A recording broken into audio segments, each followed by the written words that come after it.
渴望就可能，心动就发生。本节目由酷爽带感点燃无限渴望的百事可乐冠名播出。华为全新旗舰平板电脑 MatePad Pro 5G 强光炫光，轻松大手笔。智能电混4驱，无惧雨雪湿滑。本节目由领克101MP 指定赞助播出。本节目由专业做扫描3亿人都在用，职场必备神器扫描全能王赞助播出。这次面试的我们的考核环节是试镜2个类型，第一个板块类型是新闻播报，第二个类型是访谈。我们会淘汰2位。哇，直接就淘汰2个，竞争好激烈。准备了啊！哇，就是短时间内高强度的这种准备，太难了，所以这是极限考战。他还要单独播报。你就问影响，他有主播的意识。神舟20号集中亮相，非人灵长类。哇，真好，本身能力非常强，就可以上班。我想说，但是其实我还是会有点太预设结果。不要你去左右嘉宾的观点，以及预设一个观点。有点害怕被淘汰。我觉得不会淘汰大家的。接下来看一看访谈组表现的怎么样。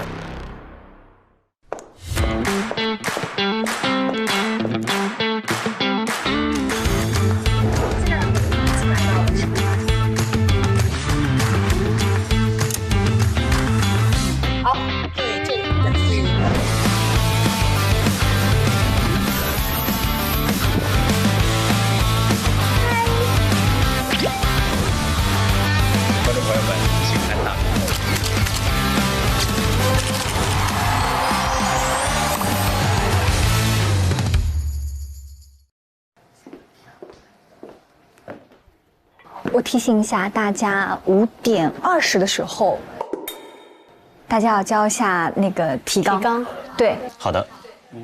好，好的，加油。好。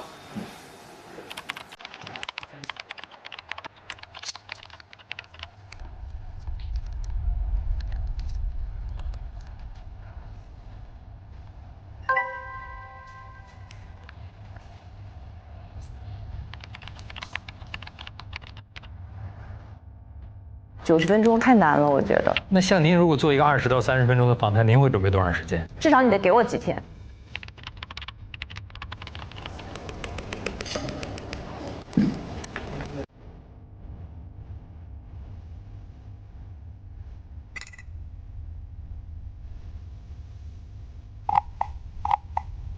就快看他们谁能够出一些我们想象不到的一些招。对，就是如果说你是希望把这个嘉宾的最精华的人生观点都碰撞出来，我觉得是需要很长时间准备。这真的非常熟悉2位才行。我都问的又是一些老生常谈的问题。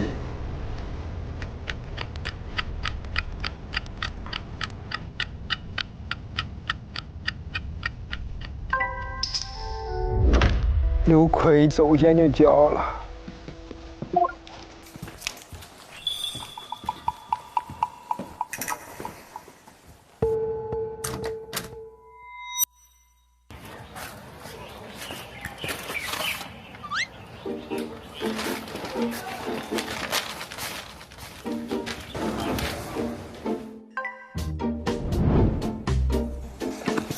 来喝点热茶。其实采访是次要，其实喝茶是重要。这种方式我是特别喜欢的。哦，做了一些功课。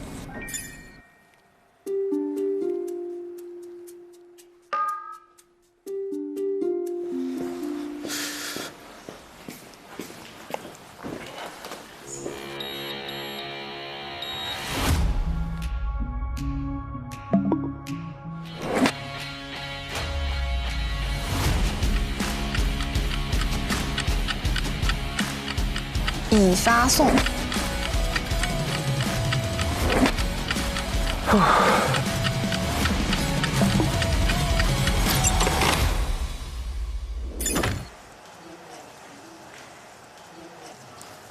你们仨是一个题吗？对，李立新老师。哦。很空的小礼物。那刚才这个还是准备了哦。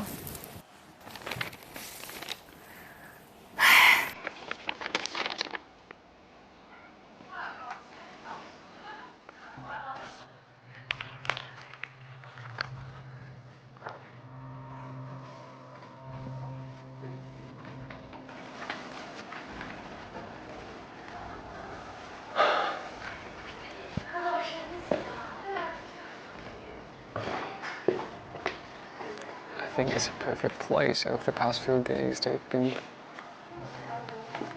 我觉得冯晨朗还是挺知道自己的优势的，就是优势和缺陷，就是他的访谈不一定是一个深度访谈，但是他有访谈出不一样的颜色。你紧张吗？你紧张吗？你紧张吗？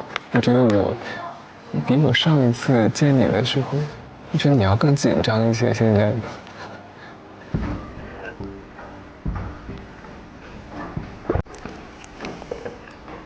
给你今天心情打分。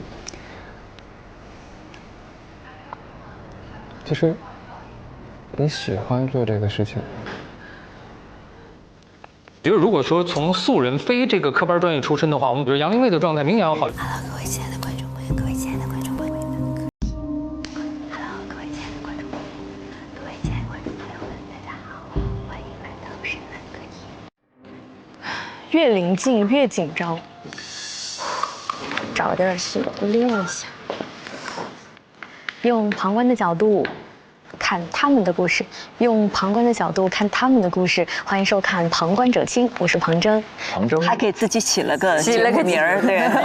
哎，起名常用谐音梗。对，常用谐音梗。距离上一次见田儿姐，其实已经是7年之前了。当时对自己的生活状态是满意的吗？怎么去处理职业上的纠结和选择？现在正好也是毕业季。如果要给弟弟妹妹们一些建议，有什么宝贵的建议吗？这是我最害怕听到的问题。对 ，me too。对。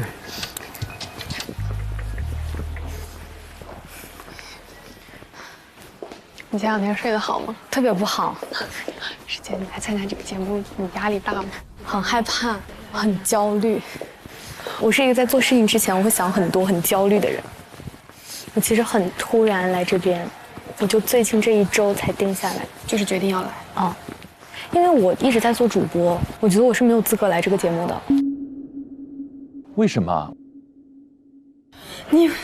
他本来这个节目就是给应届毕业生，然后你本科、研究生都是播音主持。为什么你会想？只是你选择在干这个，你只是选择做主播而已啊。你是我们对吧？就是18主持专业这么好的一个，你在我们学校专业是出了名的好。没有，你怎么可能没有资格？你在说什么？没有，不要。我觉得大家好像都对自己不是很自信，就是因为我感觉我做了主播，然后再来做这个就已经偏离这个职业已经很久了，所以我再回来的话，我合适吗？我有这个资格吗？我的专业能力能匹配得上吗？我想很多。各位老师们，大家好，我叫庞真，本科和硕士都毕业于上海戏剧学院，来自湖南。当年是从湖南省的播音联考第1名，到上戏本科录取的第1名，全国第1名，再到上戏的研究生考试、硕士笔试面试的第1名。哇！在校期间，其实我也是连续4年获得了专业奖学金、综合奖学金，然后被评为上海戏剧学院的优秀学生和优秀毕业生。好家伙！根本不知道第2名是什么感觉，是拿过第1名。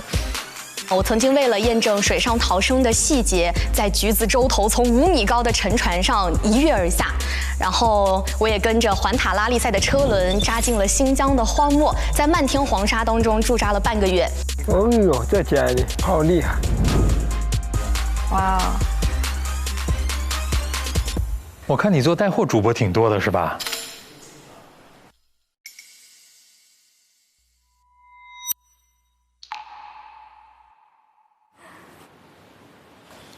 对，我近几年来都在做带货主播。你是签的 MCN 公司吗？还是自己在做？没有，就是自己打零工。我就觉得挺奇怪的，因为你的经历18年到22年都比较传统的做主持人啊、出镜记者，然后突然到了22年就变成带货主播了，为什么突然转行了吗？就是。因为2022年的时候，我爸爸生了一场病。当时因为我没有办法回老家去帮忙，所以我就想说，那我提供一些经济上的帮助，所以我就走出校园，然后开始赚钱。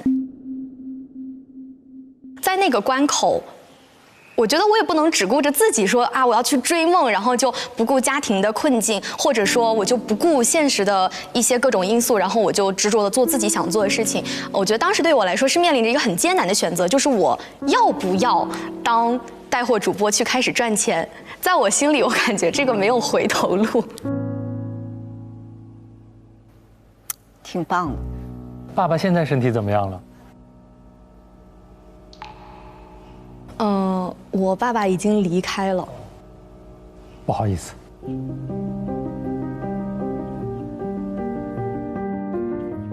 22年对我来说是非常煎熬的一年吧，很难过。爸爸生病这件事情，我全家人瞒着我，我一直到考完研之后，我妈妈才告诉我这件事情。然后我就意识到不行，我说那我也出不上力，我也帮不上忙，那我就去赚钱。所以我在家里没有待多长时间，我立马就回到上海开始做直播，然后每天白天播，然后晚上回家哭。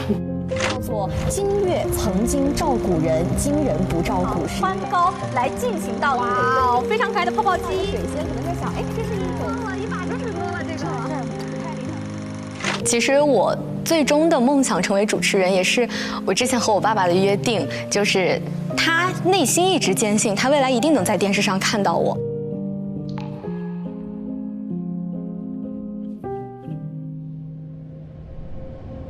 反正努力过了啊，就不会有遗憾了。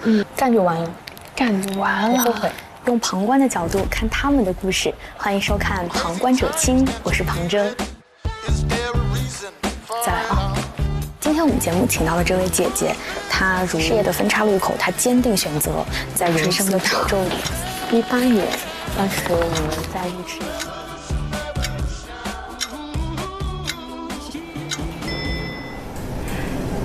很离谱。Hello， 姐，师姐好，我是那个这次的那个助教冯琳。听说了啊？梁田来了，梁田是冯琳的师姐，中传08播。谢谢老师带我参观贵单位。哎呦，不敢。哦，大家好。梁田姐 ，Hello， 哎，好有亲切感。嗨。我们直接从这边上吧。呀，这两位是？这两位是我们其他的选手。的选手，对。好，加油！好，谢谢，拜拜。那家人们，那个梁田老师那儿已经进去了。已经开始了吗？我刚在那个小会议室有看到一个大投屏，然后就被赶出来了。什么玩意儿？投屏？对。哦。等一下，在这儿哦，看在这儿，就在这儿看，对。他们是直接呈现，难度翻倍，跟新闻还不一样。哇塞！出个稳定的主持岗位走出来，不少别人的期待。当时你是怎么在实现？肯定认识啊。如果到了东方卫视，你觉得你适合什么样的节目类型？我目前来说，我觉得比较适合和感兴趣的，可能是一些访谈类，还有说文化类的一些节目。首先是我个人的兴趣所在吧，我可能比较喜欢挖掘一些别人的故事，还有包括去探索一些文化知识。我觉得这个也是我之前在我学校里面参加过的一些主持实践当中有一些这样方面的积累。现在生活状态大分。你准备怎么样了？还行，我有点害怕，因为也没有采访过这么厉害的老师。没事儿，我觉得你做采访就是你不要把对方放在一个高位去看，就你更加把它当成是一场属于你们俩之间的聊天。对。好的，加油！谢谢，你也是。宁宁，走吧。有什么需要我提供给你的不？帮助什么的？我也不知道。这，当心。来了，我们实习生宁宁老师好。嗨。你好，梁姐老师。来了，张宁宁。我觉得梁田是一个很聪明的嘉宾，而且他是一个很好的访谈对象，就是希望张宁宁能够有不一样的一个切入点。对。也蛮期待的。请坐，请坐。谢谢，谢谢。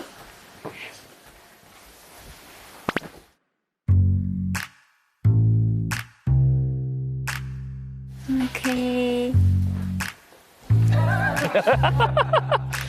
梁田，我该做还是不该做呢？这就属于比较没有经验的学霸，自己先坐下了。学霸都这样，来开工干活，你干你的，我干我的。我坐下来，你也来吧。这是清华那学霸的，清华学霸是。我们要给宁宁戴一下耳返。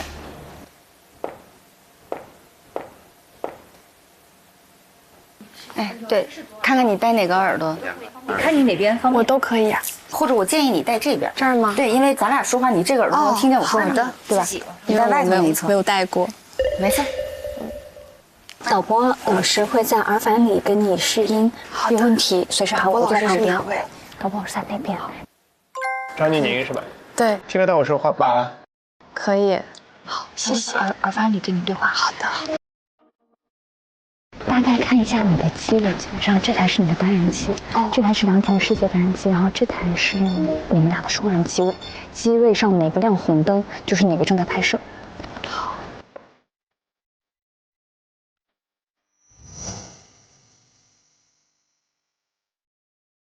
这个真的给他讲清楚，他真不知道，因为他们平时没有进过演播室做这样的节目。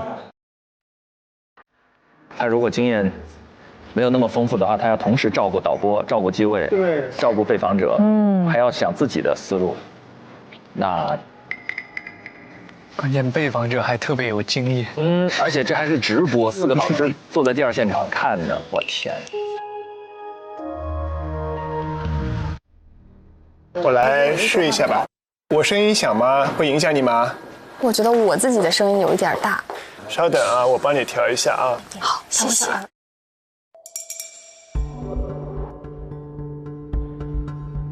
该上带的都上带了啊。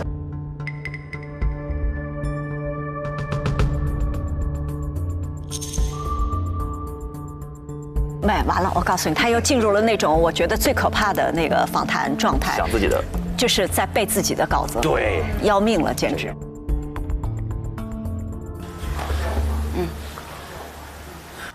聊两句啊，梁田那么好的人。对，应该先简单的交流一下，对，缓和一下，对。他怎么被晾在这儿了呢？宁宁也没有寒暄一下是吧？时间。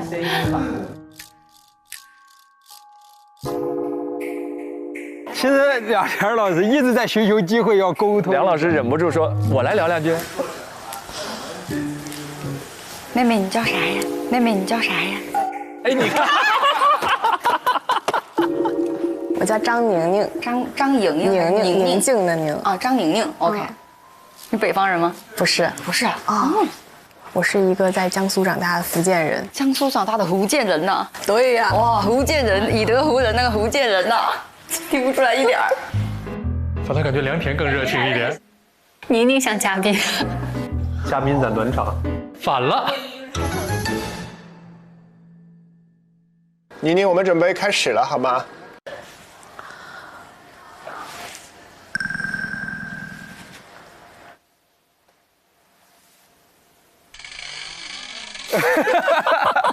这个画面好好笑。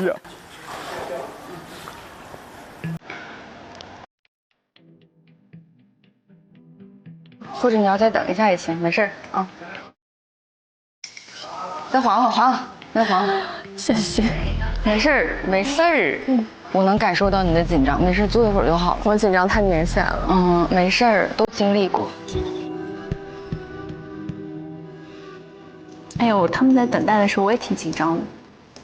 但我觉得这个比新闻的紧张要好很多。就是他们那个即时感，就是你好不好，错不错，就瞬间就这个后期还有补救。对，但实际现在对于他们来讲就是也紧张，肯定紧张，肯定紧张。你们2位就坐着呢，还是要迎接一下嘉宾走进来？都可以，你设计。你可以自己设计，我配合你。就坐着可以吗？坐着可以，没问题。那就坐着，好吧？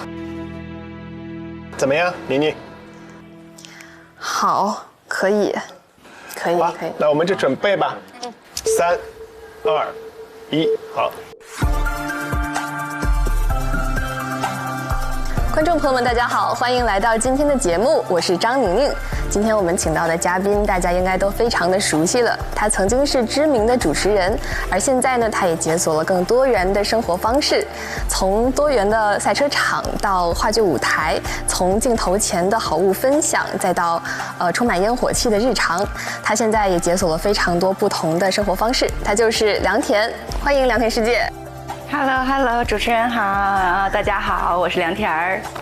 梁田姐，之前我也有一直在看您的自媒体账号哈，发现您最近的生活特别的丰富，也特别羡慕您那种生活和工作非常平衡的状态。之前看您那个在海南文昌的看火箭的那个视频，特别有感觉。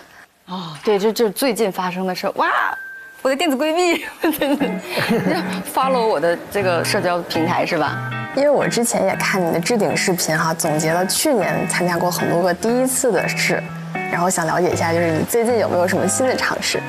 新的尝试啊，我觉得好像就是看火箭发射这个事情，应该是最近的一个人生新体验。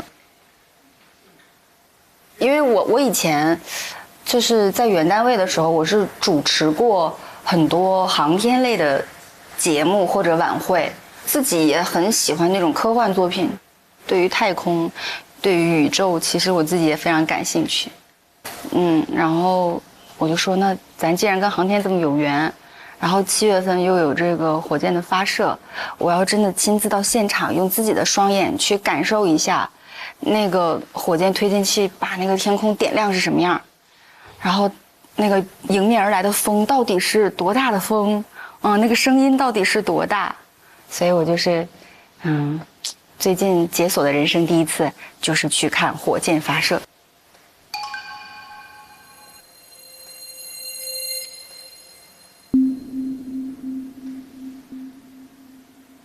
而且我们那天就是晚上还下了点雨，所以当天火箭发射之前，那边上居然还有雷。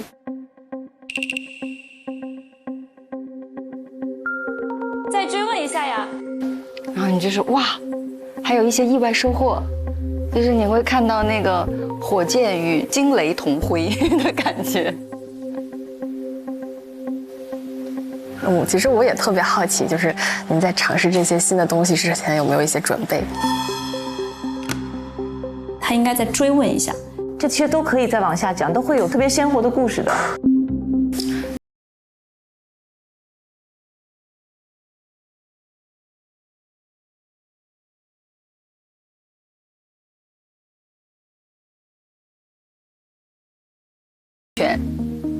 那我就会提前去，比如说网上去学习赛车的基础知识，然后我甚至可能要了解一些他们的那个机械原理，然后那个赛车的组成构建，然后包括过弯的话，我要怎么抢这个身位，那理论准备会更多一些吧。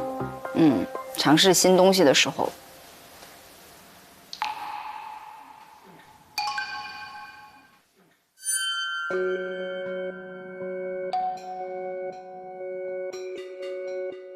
反正就是我大概是要做一些这种理论性的准备，然后尽可能的以现有的条件去进行一些实战上的准备，比如说问朋友借一辆手动挡的车，赶紧复习开一开这样。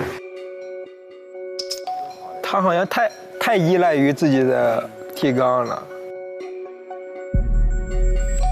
其实是我自己本身喜欢开车，就是我自己平时上下班开的那辆车，我就觉得上班开车那段路都很享受，我很享受方向盘在自己手里的感觉。坏了，他自己收完了。哎呀，太沉下来了，整体的节奏感不是特别好。基本上是良田自己接着往下说的。对，所以赛车这个，一个是当时有导演组找过来说，感不感兴趣？然后我又很喜欢开车，我说那来呀，咱们没开过，但是有意思呀，我就去了。那这样既是赛车，又是做自媒体，还有时候演话剧，您觉得这个跟之前做主持人的时候的状态也很不一样了？对，确实是挺不一样。因为我觉得主持人像是钻石，它有很多面，钻石自己是不发光的，它是折射别人的光。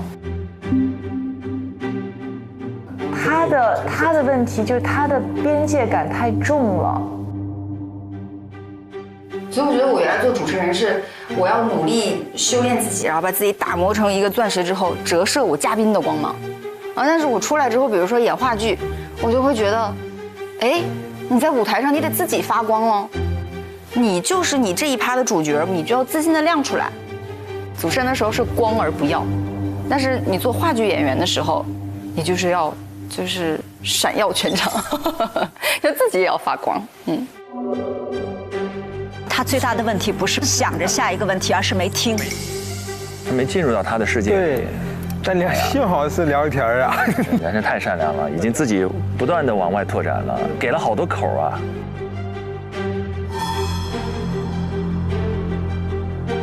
整体有点怯，在怯场，他被压住了。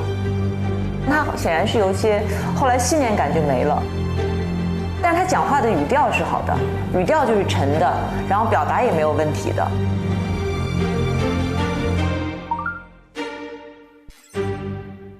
作为我们职场新人来说，也有过很多被别人的期待捆绑的时刻。梁天姐能不能跟我们分享一些怎么样去解绑的小技巧？我觉得人生遇到坎儿的时候，能拯救我的只有自己。别人愿意看见你的时候，你就感恩。但是我觉得最重要的是，我要被自己看见，我要看见自己。还有就是你选的路，跪着也要走完。其实有几个问题很好，解绑，对，解绑那个是不错的。还有就是，走出舒适区以后，你会不会纠结？对，因为我是一个告诉自己我要活在当下的人，不要为还没有发生的事情过度担忧、提前焦虑。那会不会给自己设定一些小目标呢？目标会有，但是那些很关键的 critical moment， 他应该再追问一下。就我觉得他没有追问。今天和您聊了一路，其实我印象最深刻的反而不是您之前做了很多光鲜的新尝试，而是说在这些尝试背后的一些选择中的纠结和已经知道自己要什么的那种笃定。也非常感谢梁天姐今天愿意把这个冒险背后的这些故事都来分享给我们，也祝屏幕前的各位都能够一步一步的找到自己的热爱，一步一步走出自己的精彩。那我们下一期节目再聊，我们下次再见，拜拜，拜拜。好，可以，好 ，OK， 谢谢。聊。我有一种张宁宁终于结束了的，她自己有一种终于结束了的感觉，解脱了的感觉。太紧张了，太紧张了。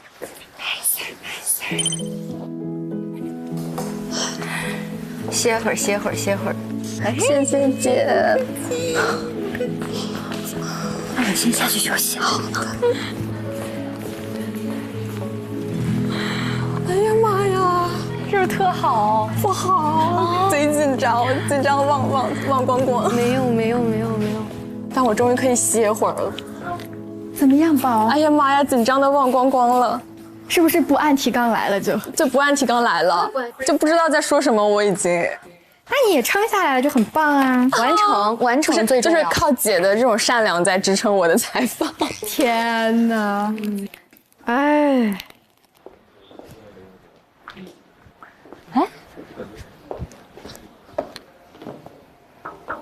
宝，可以走了。好。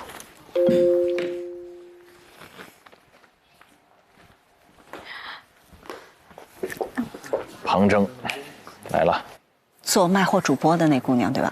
对，庞征上戏，本科第一，硕士第一，但后来家庭遭受变故，主播了3年时间。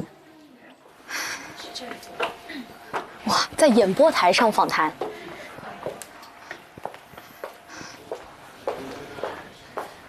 熟悉吧？像不像你们上戏那个主持班的那种上课的感觉？特别的有仪式感。我先坐一下。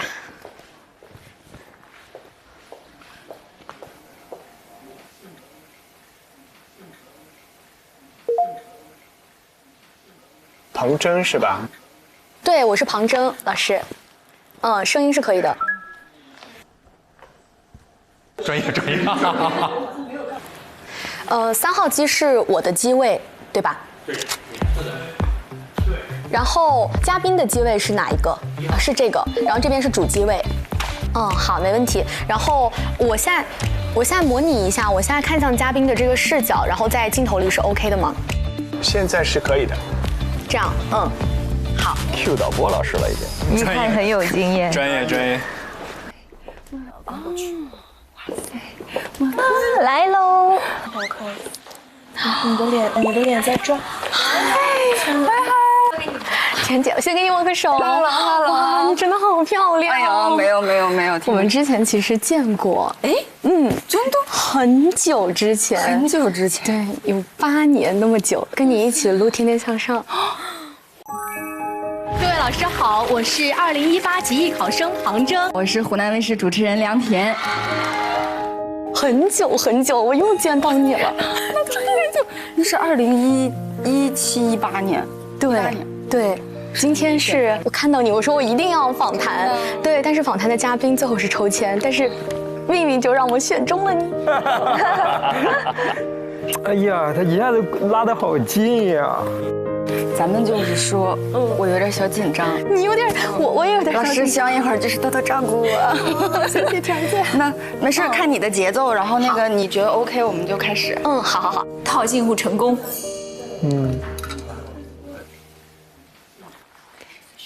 开始了。他要先站着说呀。他要先个开场，然后把嘉宾引进来坐下。我们可以准备开始了。导播老师，您要先倒数吗？准备，3、2、1，好，说话。用旁观的故事看他们的生活，欢迎收看《旁观者清》，我是庞征。今天我们节目请到的这位姐姐，她如梁上清风拂话筒，田上春生入境来。哎呦，良田的带出来藏头的。在角色的分岔路口，她坚定选择；在生活的褶皱里，她解锁鲜活；在成长的道路上，她步履不停。相信大家已经猜到了，她就是良田。欢迎田儿姐！哇，欢迎来到我们的节目。你好，主持人。主持人好，田姐，请坐。谢谢。然后你就怎么舒服怎么做。好的，其实我们今天这期节目会有2个关键词，一个是主持人，一个是选择。我觉得在我知道你的这么多年以来，我觉得其实你面临的选择是非常多的。然后我想说到的今天的第1个选择，其实是有关于职业，因为现在正好也是毕业季。那在毕业的时候，你有没有遇到过就是职业上的纠结、难题或者方向的犹豫？我其实大4那一年，我们这一届就08播本这一届运气特别好，碰到了很久没有再开启举办的央视主持人大赛，就是相当于央视的老师们也看到了我，然后呢，但是湖南台的老师也看到了你，然后那个时候当时还没觉得说这样还由得我选，我说我何德何能还让我选，但是因为湖南卫视的那个其他的机会也特别多，甚至你可以去拍戏或者干嘛，我就觉得太好玩了。我骨子里面是一个玩心有点重的人，感受到了。对，但其实这是一件很好的事情，我愿意去未知更多的地方。所以其实当时手上抓着各种各样的 offer， 然后湖南台是你心动的 offer。是的，这个总结非常到位。说到他们耳朵里听得好羡慕啊。聊天现在心里也是比较舒服的。对。但我当时就是。其实爸妈是想让我读的北京，因为就觉得城市嘛，父母的愿景可能更希望孩子是更稳定的。那比如说别人也会给你建议，然后家里也会有他们的建议，你是会更加听自己的想法，还是会更加去接受别人的建议？我会听自己的，但我觉得，我幸运的地方在于我的父母非常尊重我的想法，他们只会，给建议。但是不会左右我做任何决定，所以我说我的精神堡垒的建立，我的爸妈是2个非常重要的支柱，给予了我非常大的自由。就永远你回头看的时候，他们永远在那儿，然后支持你做什么，想干什么。那我要再想问一个问题，就是2023年也是一个很重要的时间节点，因为当时你发布了一篇长文，然后离开了工作11年的湖南台，你做这个决定是很艰难的，还是说其实你已经有做过规划了？我当时决定要离开，做这个动作，其实在这之前我是经过了很长时间的思想斗争反复，因为确实我的原单位真的就是像家、像亲人一样的存在，但是我自己内心还是那个有点躁动的那个喜欢探索未知的那个劲儿又出来了，我就说人就是来体验的，咱们可以再试试，胆子大一点，相对于确认，我更喜欢未知，我当时写那个长文的时候，我真的用了很久。我记得非常清楚，我6月11号发的。对，我头天晚上就是大概用了半宿把那个文字写完了。真的是边写边哭。很难以割舍的情感，真的很难割舍。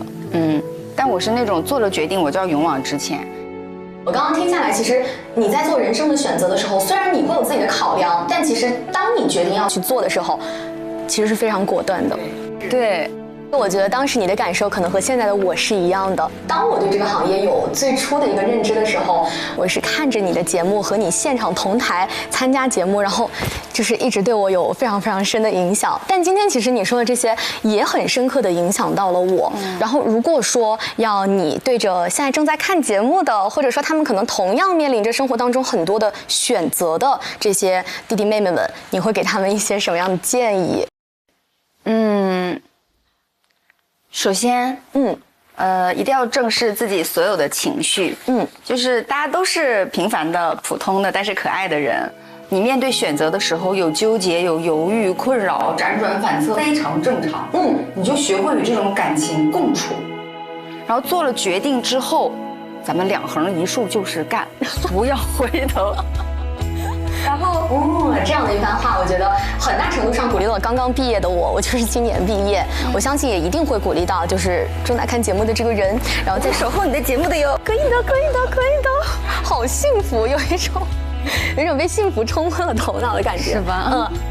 就是他们那个即时感特别好，你看每一句话都给了回应。这差不多可以上岗了。我也觉得是。从头到没有看这个本儿，没有看提纲，聊的就是心里真实的好奇。唐真20分钟到了啊，最长不能超过30分钟。其实我还准备了非常非常多的内容，希望以后还有机会和你探讨。但是在节目的最后呢，我还有一个小小的环节，就是因为我关注你的各大社交平台，关注很多年了，我有发现大家一些比较好奇的一些问题，然后我们来做一个快问快答，好不好？好。听一下自己的设计。I 人、E 人、I 人，稳定、自由、自由，吃甜吃辣。吃甜，吃甜啊！养生达人还是熬夜冠军？熬夜冠军跟我想象的都差不多。话剧演员、自媒体博主和主持人，最爱哪一个？主持人。我觉得我们可以给田儿姐一点掌声。谢谢，非常非常非常感谢今天能够对我很照顾，然后也一直在配合我们的节目，非常谢谢你。谢谢郑郑，之后还有机会再见到你。一定。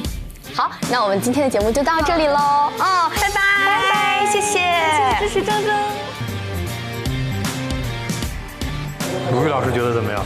相当不错呀，他刚才很有设计感。要是我的话，我就傻不愣登的，就是做那采访。他有开始有结尾，中间他有设计的那个小的环节，很完整，很成熟。非常完整。旁观者请非常好。然后湖南卫视就是你心中的 offer。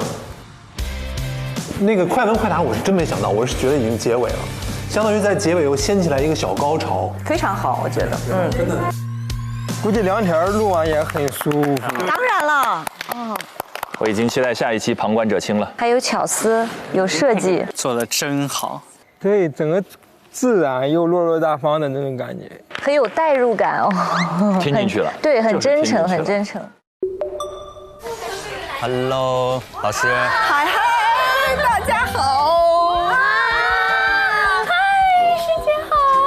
想合照的抓紧机会，因为一会儿没有，你们还有没考试的，先去准备考试啊！就先别跟我哈拉，好吧？就你们要准备没考试的，没考试，好吧？下一个到晚了，我还没考呢。还没考，对他还没考呢。我是易静老师第一个，那只有我了。对对，我要跟大家求合影啊！那婷姐发话了，大家要不跟大家拍合照？可以。太好了，太好了！哇，开心开心！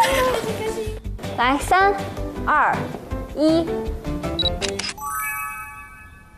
你每次考核心态都那么好，有什么小妙招吗？我给你分享我的宝藏电子资料库。平时有海量的纸质资料要处理的时候，我都会把重点内容扫描存起来。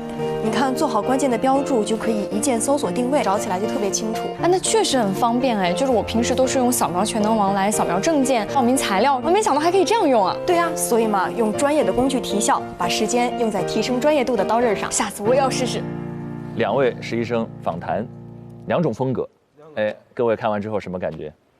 旁征这个采访的话，会让嘉宾一上来就会很舒适，很容易打开自己，包括台本啊，包括问题啊，包括他的这些策划，我觉得他是一个真的综合能力非常强的一个选手，真的很优秀。首先，他有一个自己节目的名字，还有他开场白，针对这位嘉宾用心去斟酌过，然后这个开场白也很惊艳。今天我们节目请到的这位姐姐，她如梁上清风拂话筒，田上春生入境来。然后又有一些走心的问题，让被采访者应该也会感受到他的用心。所以其实当时手上抓着各种各样的 offer， 然后湖南台是你心动的 offer。哎，是的，是的，这个总结非常到位。然后再加上最后快问快答又有一个节奏上的变化，会对他更有探索欲，更有趣味性，然后又很年轻。I 人、E 人、I 人，稳定、自由、自由。我就觉得整体这个栏目对于我来讲，我可能就会对于这样的场景是很舒适的。就是我觉得大家感受其实是一致的。庞征老师，我觉得那我就没有资格评价了吧。表现得太好了，我都想上一次他的旁观者去。他预约了，我替他预约一下。第2期的嘉宾啊，志胜。宁宁，各位看完之后什么感觉？我觉得宁宁可能就是因为能明显看出那种缺少经验的感觉吧，应该是，她就是依赖于自己之前准备的提纲，她更少的在现场自然的那个反应，以及与嘉宾的那个自然的互动，好像相对少一点。我觉得张老师刚才说那个，就是宁宁的有一个点是特别正确，就是她没有在听被采人的发言和他的观点，他只是一直沉浸在自己的那个问题里面，就很难去互相交流。对，能听其实已经是一个很后段或者很高级的技巧了。我觉得听不是一个高级技巧，听是一个基本态度。否则你为什么要访谈？来表演提问吗？好犀利！我们哪怕是个小学生，我们跟我们的同桌聊一聊，那也不能说你准备了一个提纲，然后我跟同桌我只问我的问题，他说什么我不管，我准备下一个问题，这是不正常的，对吧？我感觉他在考试，完全对呀。但是庞征已经把它当做真正的是一个我的节目，我的访谈了，这是经验差别。对这个人本身缺少好奇心和探索。对了，你说了最重要的事情，我觉得好奇心才是一个访谈者的主要动力。就如果没有好奇心的话，你问到的问题是怎么拉近你和观众之间的距离呢？因为你是在代表观众好奇，代表自己好奇。我觉得就是真的要放松下来，就找到自己真好奇的地方，而不是自己提问，听起来最有哲理。我完全赞同全林老师刚才说，对一档访谈节目来说，其实对访谈者的尊重和真诚的好奇是起点。然后庞征呢，不仅有舞台上的经验表现，更是分享了他生活中一段稍显沉重的过往。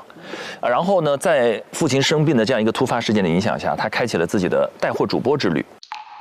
我也想问问各位，在你们心中，如果做了带货主播这个选择，对成为一个好的主持人，会有一些影响吗？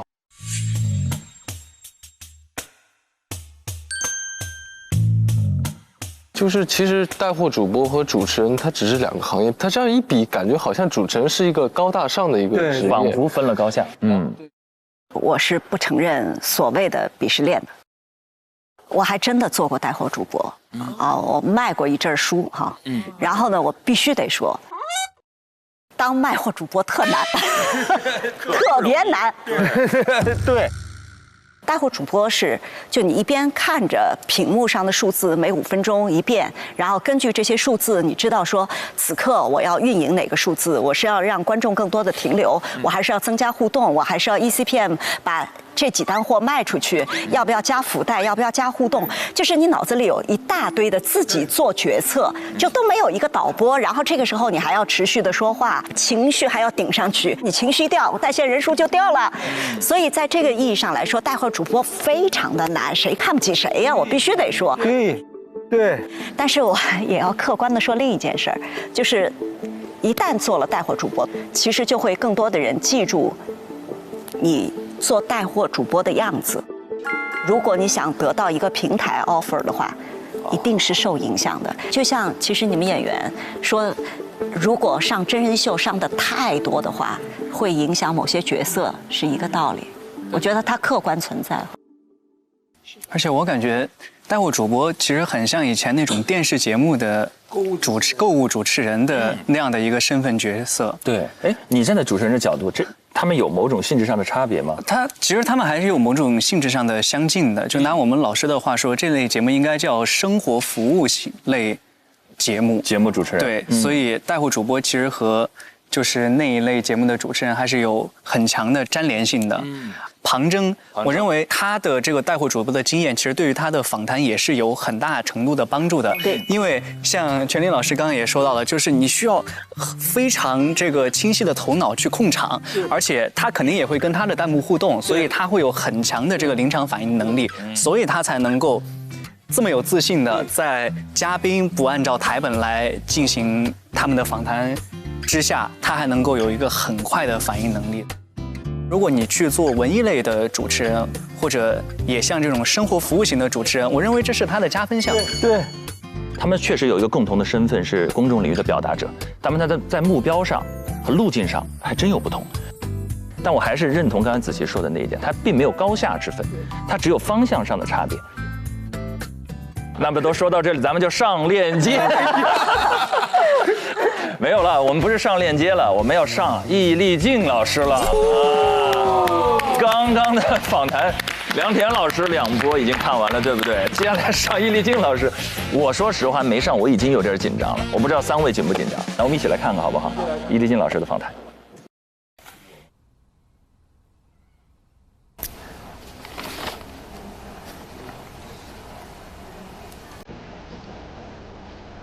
我的妈呀，已经写了一篇论文了，这是。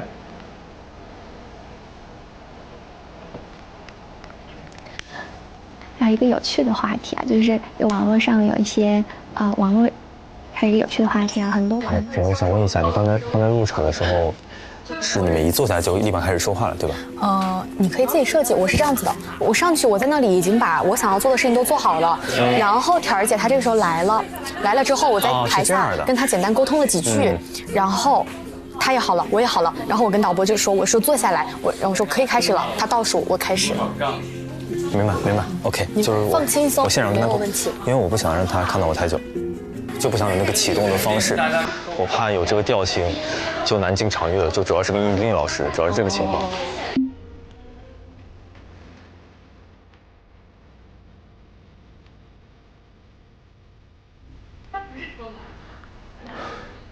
怎么了？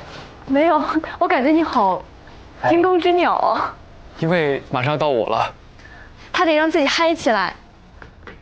你需要来点状态吗？不需要。他现在很有状态。他消耗了。的确害怕。昨日如临大敌呀！哇。紧张不？从现在播的，现在播。这脱口秀演员素养的时候到了。刘奎，哎，走。好嘞，我加油加油。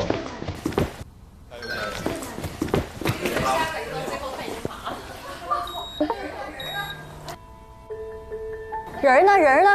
急死我了！快点儿，快点儿，快点儿！倒数3秒就好。嘉宾老师在场的时候，咱们放下手里的事先走，行不行？你先上，我给你接，好不好？好嘞。你去吧，你去吧，我给你接。好嘞。帮我倒到3/4，谢谢。好。你可以试下镜头。老师，下一位实习生来了。来了，上来先是刘奎。易立竞老师也是一个采访的老法师啊，那是。所以这个面对老法师确实挑战挺大的。我跟你快速说一下，3号拍这儿，1号拍这儿，2号是打拳。好嘞。然后核心主要还是跟老师之间。对，哪个灯亮就是哪个机器在。好，明白。那个刚才庞征他帮我拿过来，谢谢。然后耳返你跟老师对接带一下。好，我现在对接一下。我先去接易老师。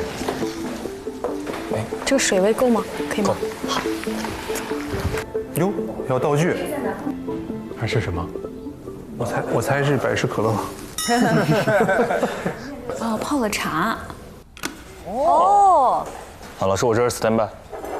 你是坐哪个位置？我现在这边，就是我面对的左边。好。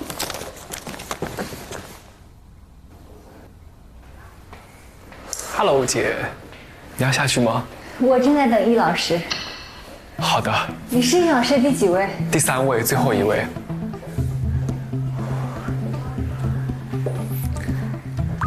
哎呦。哦。易老师你好，介绍一下，我是东方卫视主持人冯琳。这次我是实习生们的助教，今天带着您一起上去。好。然后这位也是我们其中的一位实习生。好，我们待会儿见，待会儿见。一会儿他会跟您访谈。哦。你好。一会儿见。好，拜拜，拜拜。好，那我们这走。他是来打个招呼。对，挺会把握机会的。要去，先留下印象。楼上是我们一个演播厅的访谈区。来了。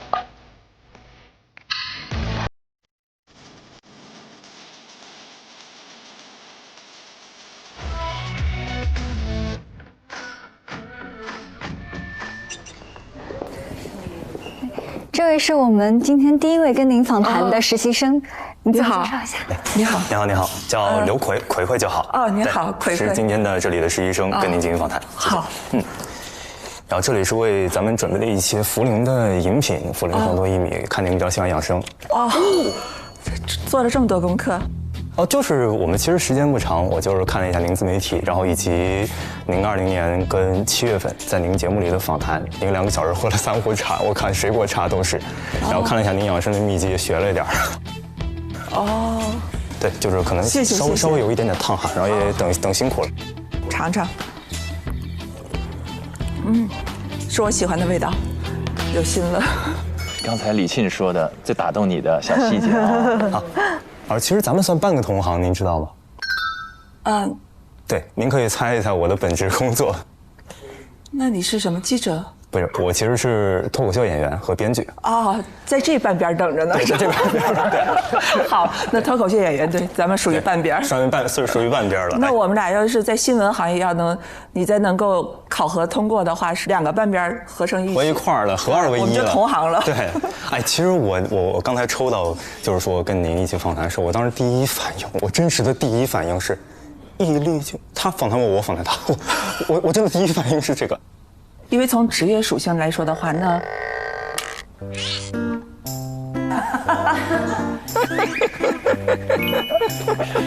都撬他了，镜像神经元，不由自主。我有一个特别好奇的点，就您作为一个这么多年您自己节目中对其他人的这么一个访谈者，突然被我访谈，我这么一个一看小男孩，大学刚毕业，实习生访谈，您会有什么样的心态或者说好奇吗？好奇就是说。什么时候开始？他没有开场白，然后开始了。从职业属性来说的话，那我比你虚长了一些嘛，那肯定是，比如说进入这个行业时间也长，我很想知道你关注的点是什么。他们到底开始了吗？没了，开机了吗？他直接进入了。对呀，还是说这是他的一个热身问题啊？我本身其实也进行了一些。我们可以开始了吗？啊，哎呀，你看刚才没有跟导播沟通。啊，我这里已经是开始了，老师。已经开始了。对，我们已经在聊了。那我们继续吧。好，继续就好。这个就是欠沟通，欠和导播以及摄像之间的沟通，就是我们就很自然对话，然后就进入了。对，但这个之前要跟别人沟通好的，你们要开机就只要坐下就开机。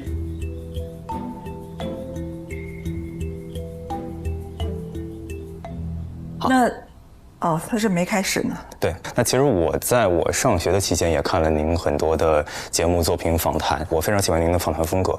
因为我觉得我个人其实也采访过一些公众人物的职业，大家其实在言语空间上是谨慎、幼稚谨慎的，因为怕稍微一点话语就会引来攻击或者引来谩骂的声音，这是非常容易的，也很正常。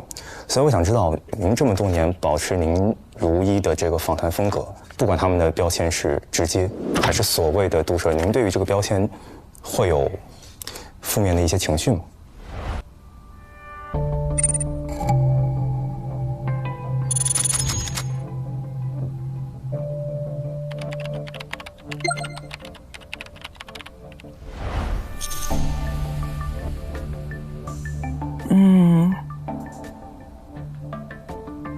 负面的情绪，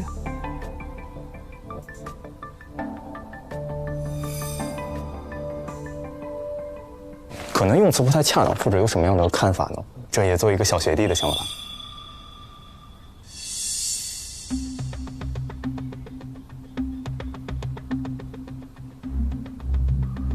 我在传统媒体做了很多年嘛，所以当现在这个时代来到自媒体时代，然后我都甚至不知道哈，我不知道我这么问恰不恰当，就是你说你看过我的采访，是看过我真的完整的采访，还是短视频营销号剪辑出来的碎片化的采访？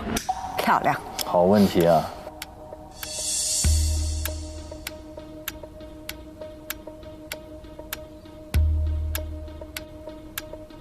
有碎片化的采访，有完整化的采访。但我说实话，对于一些您可能直截了当、比较尖锐的问题，我大多数都是在那个传播领域下、传播思路下看的碎片化的采访更多。对。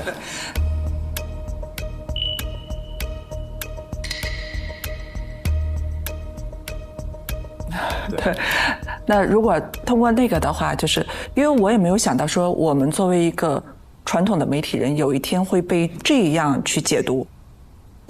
刚开始的时候会不解，因为包括一些词汇的话，就是现在都不是我们理解的那个词汇，比如说犀利啊，在我们那个新闻时代，犀利这个词，如果有前辈说你犀利的话，那是对你的盛赞，我们甚至在孜孜以求的去说能够达到这一个状态。但是现在就是短视频营销号上对你说的犀利，其实是在贬损你，对，定义成了一种情商低，甚至是作为主持人、作为一个人的一种缺陷，甚至到了这个地步。它有各种各样的，反正都是矮化你。我觉得他可能有一个预设的答案，但是没得到，就不停的，就是对，没有从他的嘴巴里得到。有点像下午连线的第二位。对，就是你一定要同意我的观点，或者一定要说出我预设的答案。真的啊。我们其实以前做新闻的时候是一个，就是类似于一个工匠的状态，是一点一点的去往前进，一点一点去攻克一个题目。但是没想到到后来的时候，大家就是为了博流量，把你的采访然后东拼西凑，再加上一些恶意的引导，然后夸夸夸贴上几个标签，那是大众喜欢看的可能。但时间长了之后，你发现哦，原来时代已经来到了这样的一个碎片化的自媒体的，然后在某些时候甚至说流量为王的一个时代。所以我当时很不接受，很困扰，然后迷茫、失落都有过。我觉得易立竞已经尽可能的配合了，给出了有关的答案。因为我也看到过您在南方周末呀，他们当时也讲，像南方周末他有一篇新年致辞，我觉得跟此情此景特别的相应，他就总有一种力量让你泪流满面。他说了，直面真实的人群是坚强的人群，直面真实的民族是坚强的人。我觉得无论什么时代，无论是当时那个时代背景下扎根于时代，还是说我们现在媒体飞速发展，信息纷至沓来，仍然由您这样的新闻人，由您这样的深度访谈记者去坚守这一份真诚，我真的觉得太敬佩您，太棒了。所以我想，谢谢。所以我想，不管是电视机前、镜头前，还是像作为小魏，您非常衷心的，就我个人的感谢，因为我家里人也做。不，没有，没事。你太客气了。怎么突然？这是一个收尾语吗？这有点尴尬了，此刻。因为我家里人干这行，包括我的哥哥，我的哥哥他也是一名记者。他为什么问完每一个基本我觉得要问问题的时候，他又收回来去讲自己的经历或者某一些？我看到一篇报道，我个人感觉，我猜测啊，可能是您在过往的职业生涯中很危险或者印象深刻的一次经历，就是当时河南的那个村。您当时去回访的时候，您打车打到了一辆黑车，然后把您拉到路口，说不给钱就别想，然后一问10块钱。加钱，立马加钱，没有任何犹豫的。到目前为止，我觉得好像刘奎说的比易老师多。他说了有1分钟了，不止，我觉得不止。他的表达就会更多一点哈。这些故事是不让伊丽静来讲的，因为我觉得我总想坚守点什么。我其实并不是因为不想做这个行业而抛弃这个行业，而是当时包括我前段时间在北漂。是因为我有一个很好的工作机会，一个综艺主持的机会，当时去了北京，定下来了，然后完事儿去了之后，在跟开录前被砍了。所以他到底要问什么？完全失控了，他已经忘了自己的身份了。因为其实我也看到了您的曾经的一些访谈，因为您当时是记者啊，但我们作为小学弟，作为从业者，我觉得那是一种坚守的勇气。你们听得清楚吗？确实有点听不清楚啊。我是小迷弟小学弟，我都没听清楚。我一直听的是迷弟、学弟。刘奎的声音对我来说有点含糊，我经常听不清楚他在说话。对，你觉得含糊是对的，因为他说话不张嘴。你仔细看，他是咬后槽牙的。按照发声的角度来讲，他不张嘴。可能你们作为新闻人、新闻记者，你们会去挖掘，但是真正挖掘之后，他的唇的动程非常小，他中间这部分没有表情，就上去了或者下来，拉到路口，他的很多面部表情也很玩味啊。而且他有一个非常致命的问题，他的表情真的，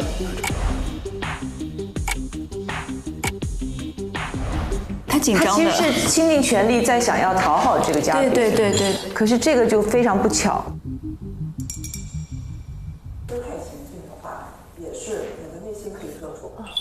并不代表说事事而为。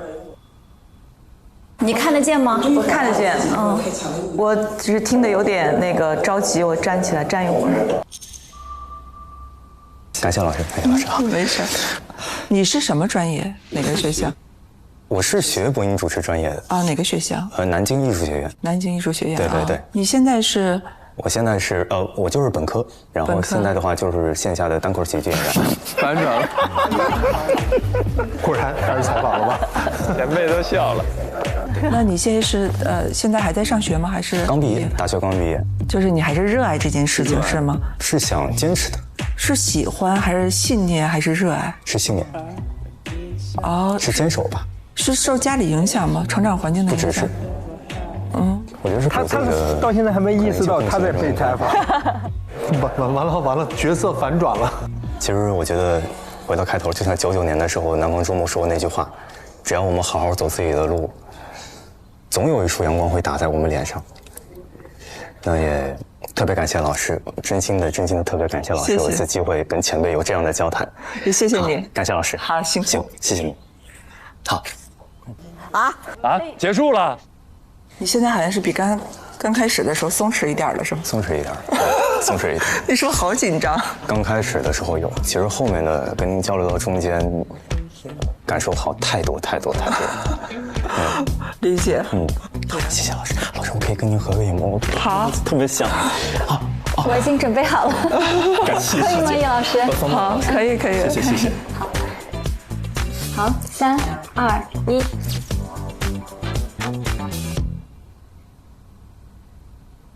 谢谢老师，谢谢老师，真感谢，真的，好，特别感谢，辛苦了。好嘞，哎，您要再喝会吗？啊，没事。好嘞，那我先拿下去。好好，好嘞。好，没事，谢谢。他应该下来把自己的访谈看一遍，就知道问题在哪了。就看一遍，看一遍就 get 到了。Oh my god， 它结束了。嘎嘎。时光一去不复返，往事只能回。看来不错哟，这小曲儿哼的。下班了。因为他自己把自己那段说完之后，已经感觉稳了。对。太牛了！我刚刚在外面偷偷的听到了。你在听？我听到了，你讲可好了。对你讲可好了，声音蛮大的。声音大吗？大。我觉得我是一直这样说，我知道。可好，就是特别松弛又自然。Chill man, chill man, chill。林蔚也是智胜，在一开始 pick 的实习生啊。到你了吗？哦，下一位是你。救命！能紧张吗？哦，晕过去了呀。别晕。你坐咋坐？你们当时我这样做的。这样做的。这样你们看会奇怪吗？我觉得会有一点哎，好像会有一点拧着，会有点拧着，那就这样啊，这样会好一点。然后你可以手放到这里，这样好看，这样好看。谢谢2位专业的意见。哎呀，怎么舒服怎么来。I got， 加油，准备。Oh my god， 我们心现在要跳出来了。没事，加油。没事，你放轻松，正常的聊天说话就行。OK。各位亲爱的观众朋友们，大家好，欢迎大家来到蔚蓝客厅。欢迎大家来到蔚蓝客厅，我是主持人杨小姐。大家好，欢迎大家收看深蓝客厅，这里是学经济的会讲故事的小姐姐。经济学女孩。特别荣幸的邀请到了知名记者、主持人。老师好。下面是你吗？对，我要紧张。加油！啊，谢谢老师。各位亲爱的观众朋友们，大家好！我是主持人杨林蔚。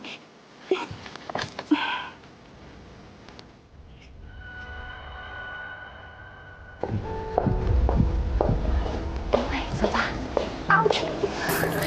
紧张？没事。依依，完全放轻松，不要紧张。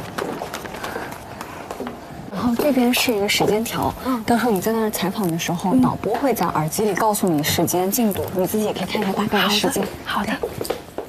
老师们好。我要在哪里待机？老师好，叶老师，再跟老师握个手，很喜欢你，谢谢。一会儿我们就可以开始采访。好，那你先上去吧。好，注意台阶。这个女孩很高，我刚才碰到她，她显得小，对，她小小的，比较瘦，骨架小。哎，这个女孩近看很好看，她就属于一朵雏菊，就淡淡的。我对她抱有期望。我也是。加油！杨林蔚，你耳机听得到吗？你可以说几句，我们试一下声音。易老师你好。你好，我叫杨林蔚。羚羊的羚，蔚蓝色的蔚。杨林蔚。对，挺好。试声音的时候顺手把那个对环节也推进了，破冰破了。你这边这个头发捋一下。这样 OK 好，谢谢老师。咱们的嘉宾都好好啊。好，5、4、3、2、1，好，说话。各位亲爱的观众朋友们，大家好！欢迎大家来到蔚蓝客厅，一间最会讲故事的会客厅。我是主持人杨林蔚。今天呢，我们特别荣幸的邀请到了知名主持人还有演员易立竞老师来到我们的会客厅。演员？易老师演过戏吗？我还真不知道。他说主持人吗？他说演员。还有演员，应该是不是做过功课啊？没有，我觉得就是一时紧张。口误啊！易老师您好，非常荣幸见到您，您可以先跟我们的观众朋友们打个招呼吗 ？Hello， 大家好，我是易立竞，但是演员这个身份可能哎，捕捉到了。我倒是偶尔客串过，但是还算不上演员。挺好。今天呢，其实我们主要的一个主题是有关主持人，还有就是衍生的相关自己热爱的职业这样的一个话题，想要跟您来聊一聊。因为您作为主持人之前，其实我了解到是从事了很长时间的记者，还有主笔的工作。那当时选择记者这个工作，您是自己本身就特别热爱，还是一些机缘巧合的机会呢？机缘巧合，您能跟我们展开分享一下吗？机缘巧合进入到这个行业，然后在做记者之前，我做过很多其他的工作，比如说我开过服装店，哇，我卖过涂料，我做过很多，就是你们可能大家都觉得跟我后来做记者这个行业完全不搭嘎的一些职业，然后一个偶然的一个机缘，然后进入到了新闻媒体这个行业。我在想说，这才是我要寻找的，我想要做的事情。明白。那想问一下，在这个转型的期间，您觉得会有一些难点吗？就是从记者转型到主持人来说。相对于我以前做记者的话，我只是记者型主持人，我只是转换了，就是说有镜头面对我。对，所以那会儿的难点的话，就是我怎么在面对镜头的时候能够自如一些。会有一点点紧张吗？当时在转的时候。开场聊得还不错，他已经想办法去追问细节了，不是紧张，也是一个机缘巧合的情况下，就是顺势而为的就出现在这镜头前，然后坐下来感觉还挺不错的，就后面逐渐的。是因为后来的时代在慢慢变化，就是电视媒体或者视频它成为一种大势，对，所以我就顺势而为了。对，其实像您的风格，我们了解下来，感觉是一直是用比较简单的方式去直面对我们的受访人。那这样的一种方式，您当时就是怎么样摸索出来，或者是怎么样形成的这样的一个风格，可以跟我们分享一下当时的经历吗？简单的方式指的是什么？就是比较直接。坏了。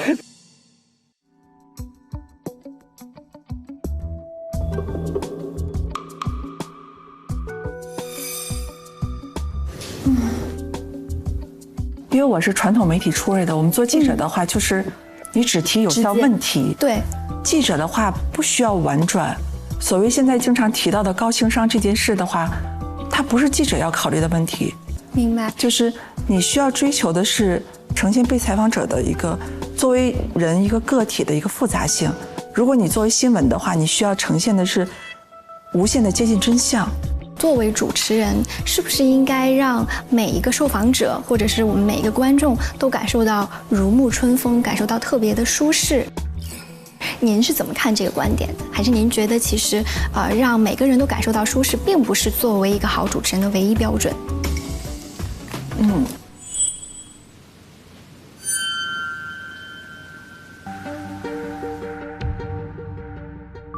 我在想说，主持人的话分很多不同种，因为我只能说我自己，我是记者型主持人。那我们要做的事情是提出问题，我们不是要跟被采访者做朋友，然后我们是要微微的挑战对方。对，这个就是我其实刚刚想表达的点。我们不是为了让他舒适，我们应该相信对方的智商。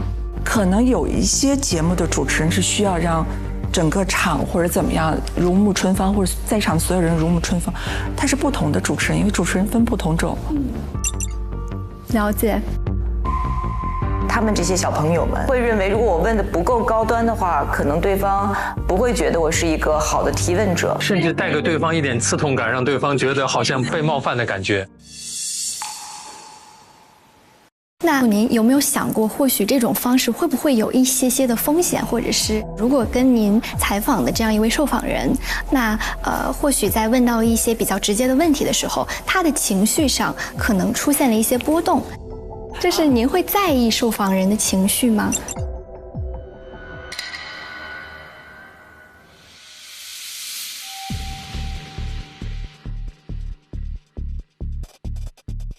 是这样的，记者的话，高效和有效，并不妨碍你同时要照顾被访者的情绪，因为采访这件事，比如说我们此刻坐下来，是由两个人共同完成的。是的，这个完成的话是，你是提问者，我是回答者，必须要2个人共同完成，所以你必须要照顾到对方的情绪。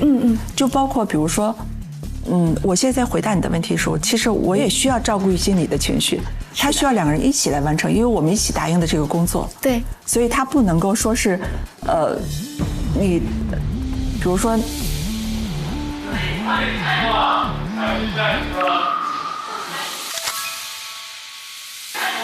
Oh my god！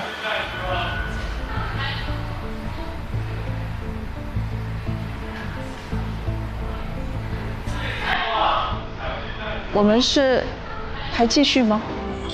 哇，这种临场突发的情况对新人也对新人巨大。新人是这个场的主人，所以他其实是要去控的。他要拍板，这个声音到底杂音影不影响刚才的录制？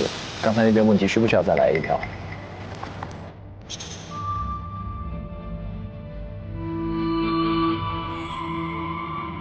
老师可以帮忙调一下外面的环境吗？他有在努力。那个让稍微保持一下安静，谢谢。楼下已经打过招呼了，可以继续啊。叶老师，您看现在可以吗？可以。信任这个东西，其实在提问的过程中，因为人和人都有气场，就是我们能感受到对方微妙的，比如说恶意或善意。对。如果我是带着一个恶意说去挖坑，你用再美好的言辞去包装这个问题，对方也会感受到，他也会抗拒。当你是追问一件事情，而不是想要带着一个偷窥的状态，所以在这个过程中会建立安全感，会建立信任。它是需要你去感受，它其实这个手感是需要慢慢去触摸，千锤百炼出来的。他就是欠缺经验，然后问题都很虚。关键是伊丽静在这个阶段，他一直在讲，我不太习惯跟别人分享他的人生，所以他等着别人跟他探讨我怎么样做主持人，怎么样提问。现在当今社会，我们身边有很多朋友也好，我们的观众朋友也好，大家其实都很想要努力去寻找到您说的这种热爱又为之这个沉迷的工作。那我们如何能够去找到呢？因为其实我觉得还是蛮多人没有去找到的。找到自己热爱的职业这件事儿确实挺难的，有人终其一生都没有找到。对，每个人都不一样。我的路径就是靠走量，因为我在做记者之前，工作过6年，做过很多其他的职业。但是每一个职业的话，我都觉得说，哦，就是这样，不过如此。直到我做了记者这个行业之后，才知道说，哦，原来是这样的。对，还有这样的一种职业。明白。走量这个，我觉得它其实是一个比较有效的方法，你确实是可以去快速的甄别或者是甄选，自己这个不同的赛道适不适合自己。但是这个会不会有一个沉没成本或者是试错成本的问题呢？咱们的这种尝试，您觉得跟年龄会有关吗？进入到他非常熟悉的领域，谈到沉没成本、试错成本，他明显非常自如，这是个挺好的问题。很好，他找到一个点。对啊，问一个前辈主持人，我想从你那儿得到获取一些信息、一些经验，我听出来了。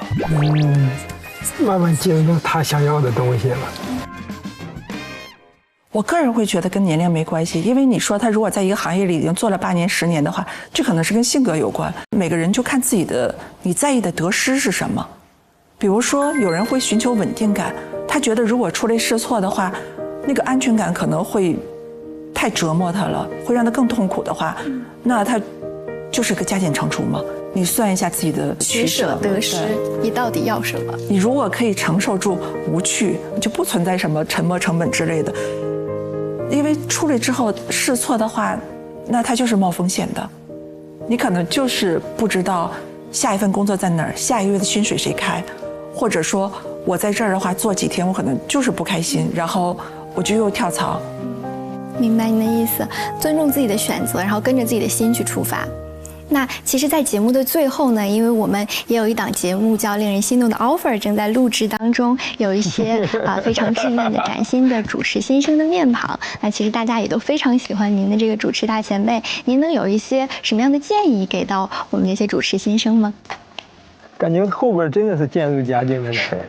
我觉得就是看看你走的路是不是你热爱的，你热爱的路你不要光看到它光鲜亮丽的一面，你还要知道它背后光亮之后有什么。如果这2方面你都能接受，那你就过好每一天，每一个当下，往前走，别再环顾四周。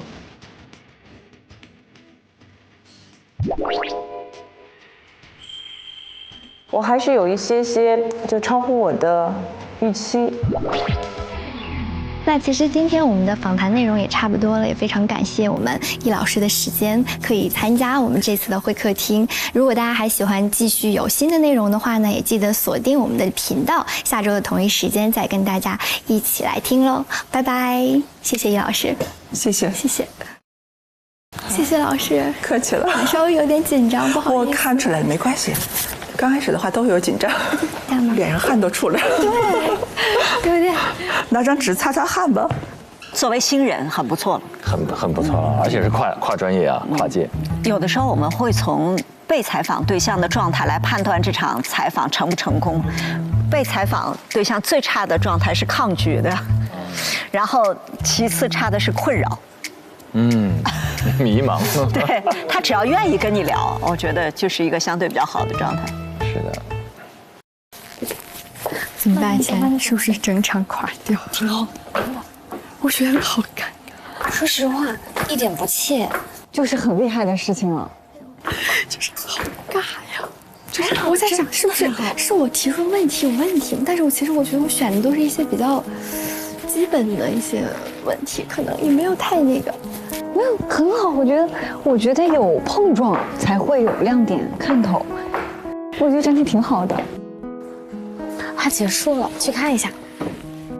对，我把头发梳完了。他满头大汗，巨尴尬。对，太热了那个地方，就是很热。可能也有可能是我自己，就是到最后压力会比较大。我觉得没有特别轻松。就我的妈呀！没事儿，结束了。完成了。怎么了？哦，我以为你搞完了。我还没到我，特别紧张。程朗，到最紧张的程朗。我觉得他都快吓晕倒了。他最后一个压力太大了。对啊，我觉得如果是我的话，我可能已经晕厥在这里了。这小男孩要碎掉了。我觉得他此刻需要认真准备。我觉得他需要独处。对。确实，别人都考完试了，然后你要去考的那个瞬间是最紧张，而且所有人都特别轻松在门口，形成一种反向压力。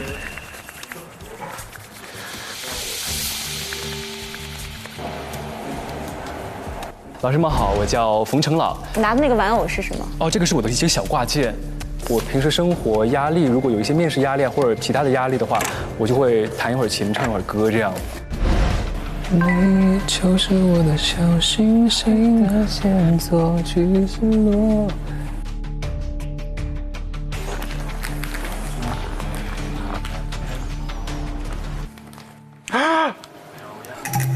他怎么了？他下来了，那就是我了。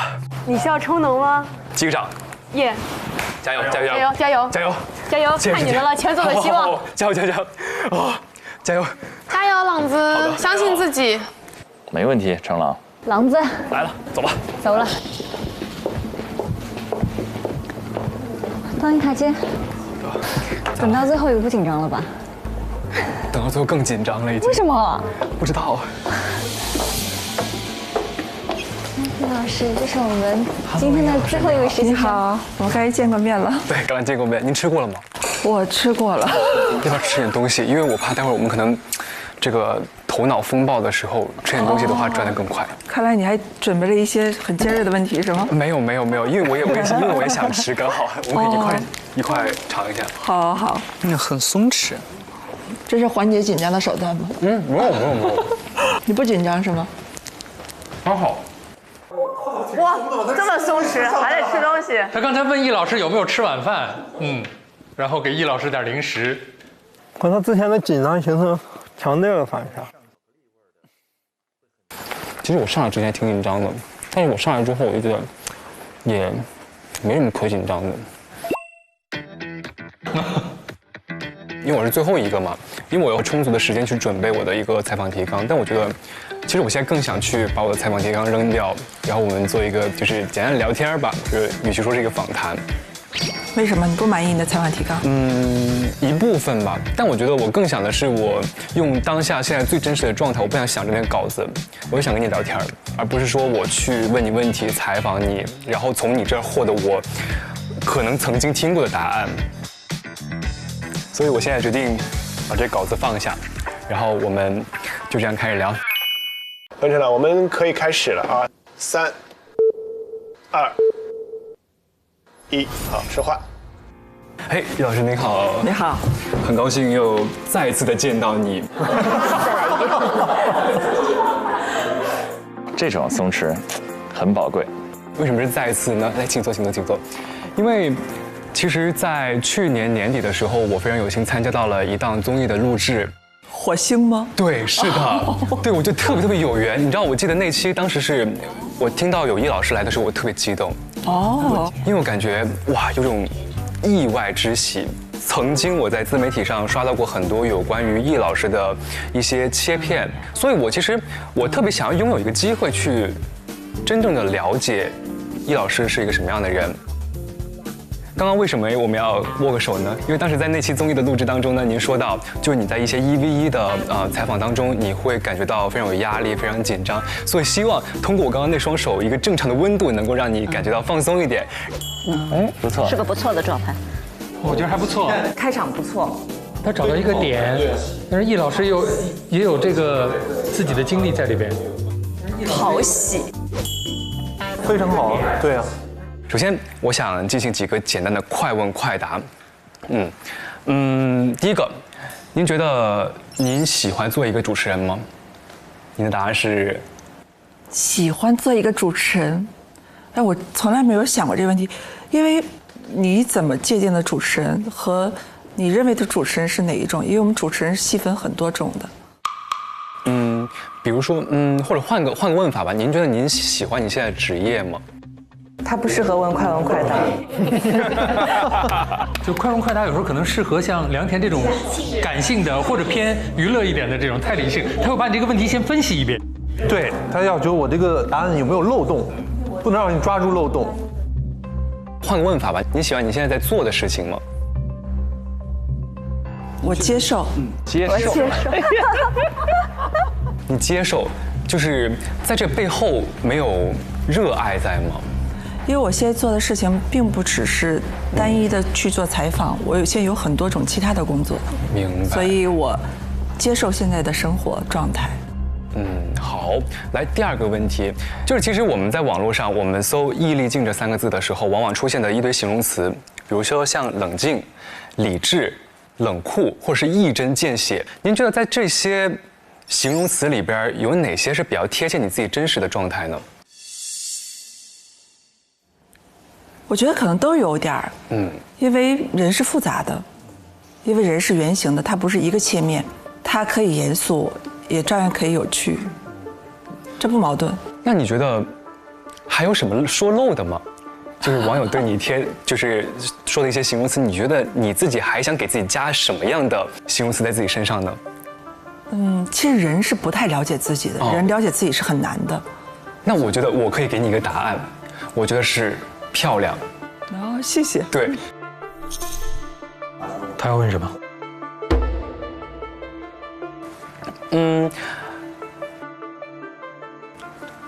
我想知道的一个问题就是，你觉得自己漂亮吗？其实这个问题如果后边没有后续的，挺冒犯。当然很冒犯了。我应该是活得漂亮，干得漂亮。我觉得谁都可以漂亮，谁都会有漂亮的瞬间，而且它和长相没什么关系。当然，我们看怎么定义，因为我们有的时候在沟通的时候会说我们的对于这个词语有没有达成统一的认知和定义，这才是继续下边话题的一个很重要的前提。就是因为人和人之间是不一样，每个个体的话对于一些词汇、对于一些事情的认知是不一样，我们要达成统一的概念再往下聊，会更有效一些。比如说漂亮，那你指的漂亮是外在的还是内在的，还是生命的姿态？或者您能不能跟我分享一张您觉得特别漂亮的一张照片？我觉得易老师现在已经明确地说，我们两个都没有达成一个基本共识，你到底要表达什么？他们的主题是什么？是主持和热爱是吗？关键词2个，一个是主持人，对啊，另外一个自己选择一个，他们自己选，自己做一个。他选择是漂亮是吗？我不是很清楚，但我感觉他似乎在用漂亮。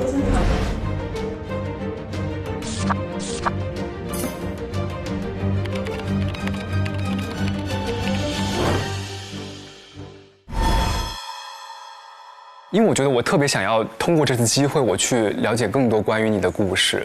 对，其实我特别想看到你过往一张你觉得你特别满意、觉得特别漂亮的一张照片儿。这要怎么呈现给他呢？拿出手机来给他找吗？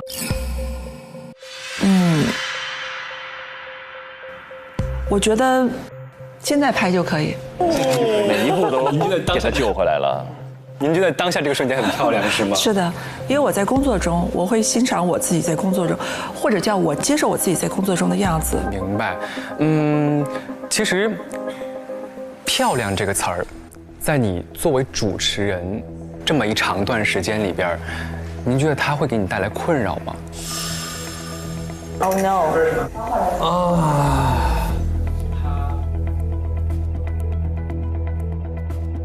他是什么意思？你想说有容貌焦虑吗？是吗？我都心疼易立竞了，不可以这样，我觉得。为什么揪着一个这么专业的媒体人玩命问人家外貌的事情呢？我觉得易立竞困扰了。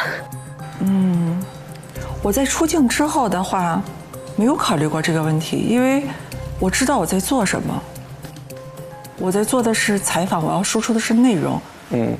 我知道我是专业的，因为坐在那个位置上的时候说，你首先需要考虑的是你的是否专业，而顾虑不到说你的形象。其实我出镜之后的话，在做主持人的时候，我更多的是焦虑我的内容。以前文字记者不需要你什么妆发呀之类的，然后所有的这一套流程，在做出镜之后，这个事情对我造成了很长一段时间都造成困扰。我专心致志在准备我的采访提纲，然后化妆师、造型师什么的化服装，然后什么要穿什么样的鞋，然后在你面前在那儿忙成一团，特别打扰我。我就是跟这件事情和解，其实花了我很多时间。我有的时候我说出过这样的话，我说这不重要，我说我提问的不好的话，我采访的不好，就你打扮的再漂亮又能怎么样呢？因为对我来说专业性很重要。易立竞在努力的捕捉，帮他再往下挖掘这个关键词可以有的纵深。但是你坐在镜头前的时候，你需要面对镜头，面对观众，然后你周围的团队的话，他们也有他们的职业和他们的职业要求。你需要完成你的工作，你也需要配合别人完成他的工作。那个不是在做文字记者，不是单打独斗，它是一个团队的工作。所以你的形象的话，无论是不是大众认为怎么样，在你现在这个状态下的话，它必须是他们的职业要为你加分。当你妆造好之后的话，比你妆造之前的形象，你会看到自己在镜子前样子，你会觉得说，确实很好看，确实很好看。易老师还是很有素养，意外得到了一个好故事。其实我今天准备了一份小礼物给老师。我待会儿再揭晓。其实我觉得漂亮这个东西，它在我们作为一个主持人，它是不该被定义的。外貌的漂亮那是一种漂亮，内在的漂亮也是一种漂亮。就是我们作为主持人，我觉得我们需要去由内而外的做到都漂亮。我实际觉得他最后是想绕到他现在所讲的这段话来。对，但是他整个过程是不好的，完全跑偏了的。他没有任何的恶意，他就是太年轻了。然后我今天呢，其实我画了一幅很简单的画送给老师。你自己画的？对，是的，就可能有点简单。这儿童画很可爱啊。对，就是我只会画儿童画，然后我已经非常努力的把就是我想象中老师的样子画出来了。哦。对，这个是我蓝色衣服，然后我现在的一个状态就是哇，我特别崇拜，然后感觉自己特别想要去见的人现在出现在眼前，然后这位是您。对。然后我今天这个主题其实是一个漂亮的主持人。对，我是觉得您是真的漂亮，就不仅是外貌上的漂亮，包括您热爱生活，您对你的生活很满意，你所有的内在、你的生命力、你的生活态度，都让我觉得，哇，这个人真的好漂亮，就跟我想象中的一模一样。谢谢。哦，很珍贵，谢谢，太可爱了。来给大家看一下，一个漂亮的主持人，你这真是用心了。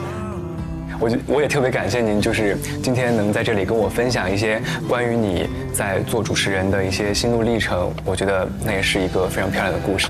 好，谢谢您，谢谢。好，但是怎么说呢？歪打正着，他也确实激发了易立竞几段很精彩的回答。我觉得他是想让易老师说出更重要的是内在。他真的这个开始，我还觉得，哎呦，难道冯正朗会给我们一个完全不一样的状态？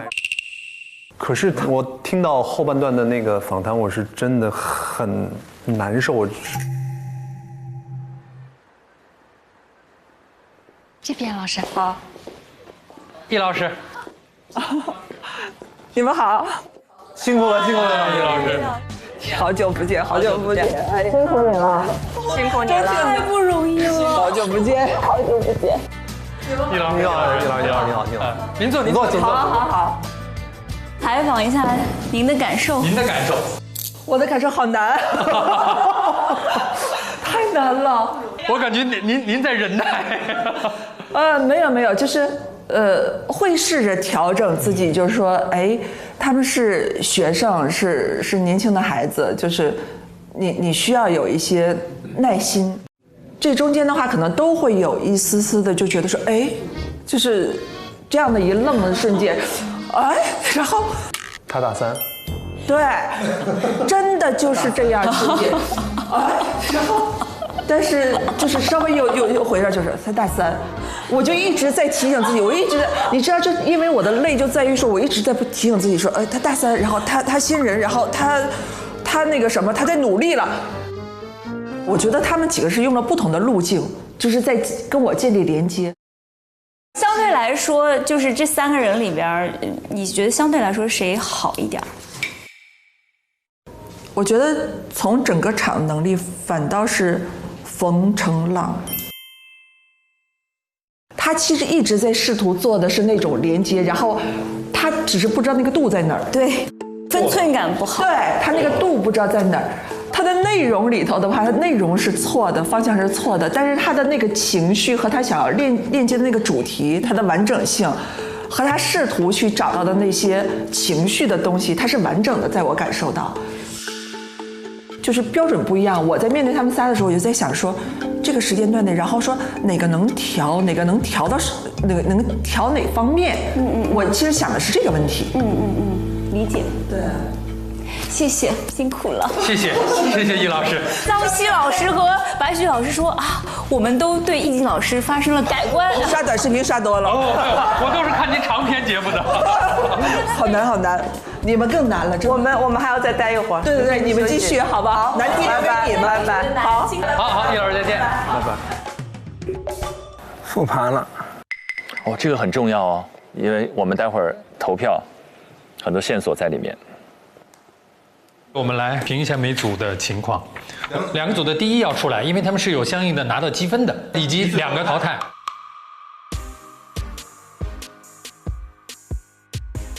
从新闻开始，第一组是王玉和王韵林他们2个人，2个人王玉和王韵林都有亮点，我都能记得下来。就王韵林她的整个表情管理啊，然后形象啊，各方面都很有经验。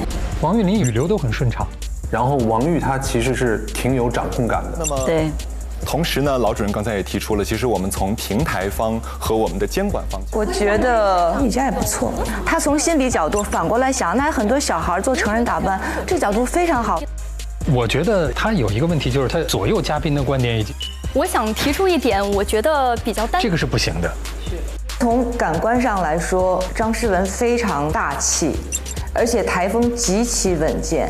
而姿态，他因为耳机的问题，他那1分钟其实是开了天窗的。好，那第2组访谈，我觉得刘奎自己的输出比嘉宾多，自己的观点比嘉宾的观点还要再给的更猛烈，但他又表现出一个非常谦卑的一个姿态。我觉得彭真超出我的预期，就是他是完整和成熟的一个访谈，但他略微有一点点没有经验，他应该多准备几个快问快答。冯程朗就是他会绕在一些问题里边。上次综艺录制的时候，您穿的是一身新中式的一个外套。张宁宁今天整体表现很怯很弱。林蔚有一个吃亏的地方，你知道吗？他太像小孩，他没有问题，他很多时候都不是问题，就是一个感觉，一个表达。不过还是那句话，他们就那么短的准备时间，在我看来是非常关键的一个很要命的一个问题。但是我们真的在讨论的时候，其实是他对于这个问题本身。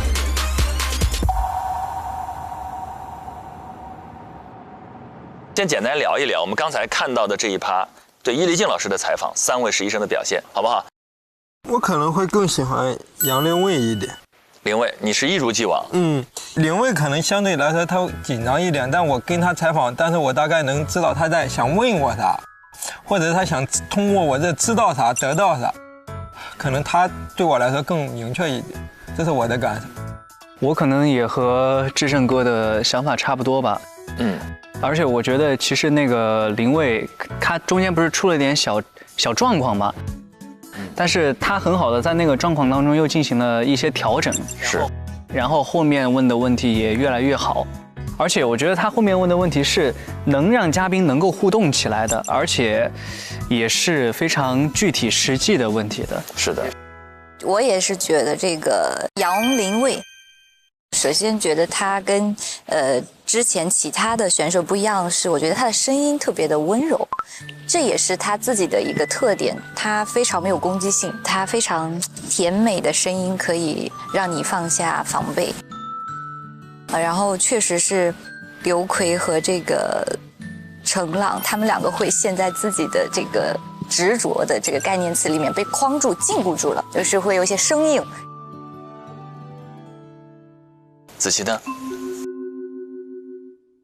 我觉得其实我挺喜欢刘奎的感觉，松弛感。对，他的就是大大咧咧，然后很单纯的那个感觉。但是他在做这个采访的时候吧，给我的感觉就是他被采访束缚住了，太用劲了，太用力了，是有眉毛都在用力，全脸。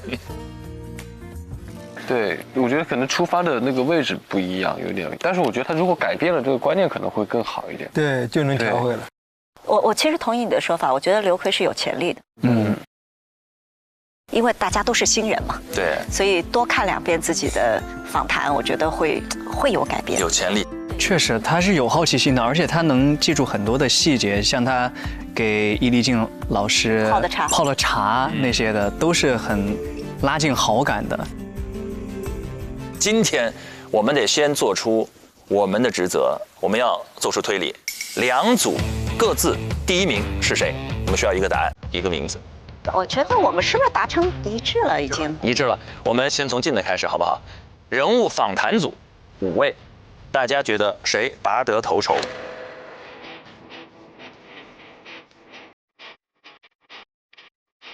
访谈组，我认为庞征。庞征真不错。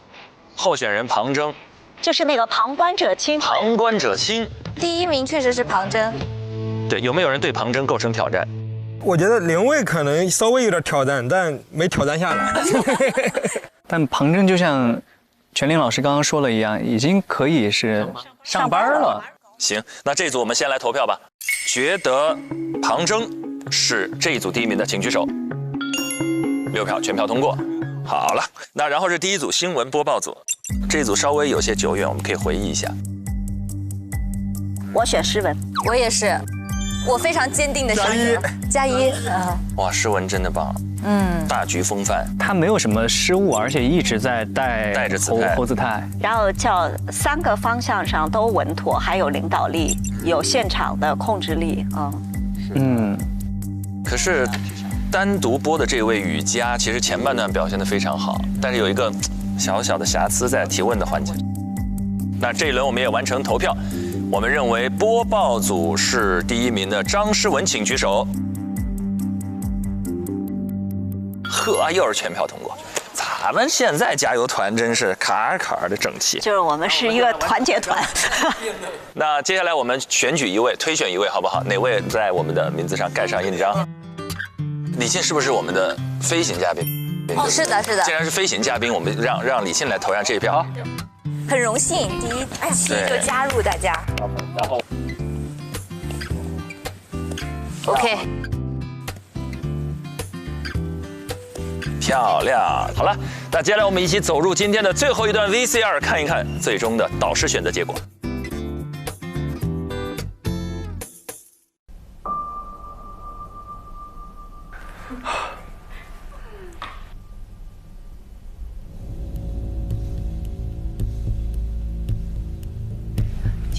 计划应该会出结果，是吧？计划应该会出结果。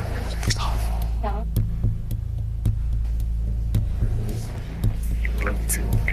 有点紧张，张吗 ？Take it easy 啦，放轻松。诗雯很淡定啊。你这么优秀。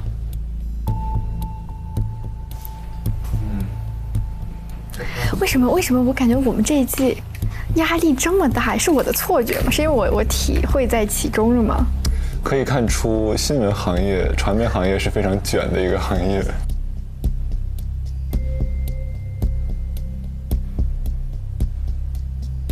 哎呀，还好没让我们选淘汰的人，对，我觉得压力太大。好了，好了，是吧？好，鲁豫老师，我们去宣布吧。白老师。哦，出结果了，来了，老师们出来了。久等了，辛苦了你们，辛苦了，哇，辛苦了。一见面就公布排名啊！10个人起立，8个人留下。哎呦，坐吧，坐吧，大家坐吧。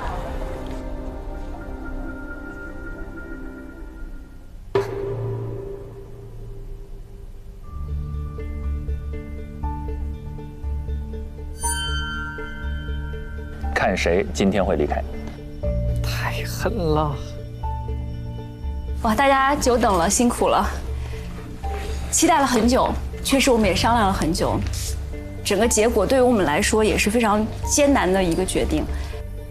就是首先呢，要感谢各位来参加我们的这个 offer 的竞争，也恭喜你们完成了第1个课题任务的整个的挑战和考验。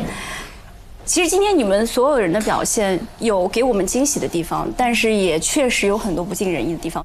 哦，我自己。希望我们通过接下来1个月的共同的努力，来一起提高，让自己变得更好，更适合这个 offer， 好吗？那首先我来宣布一下我们今天的采访组和新闻播报组的2个第1名，好吗？来了。哦。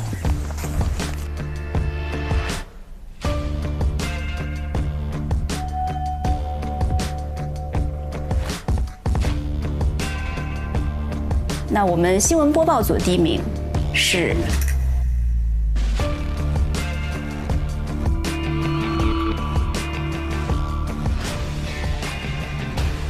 张诗雯，张诗雯。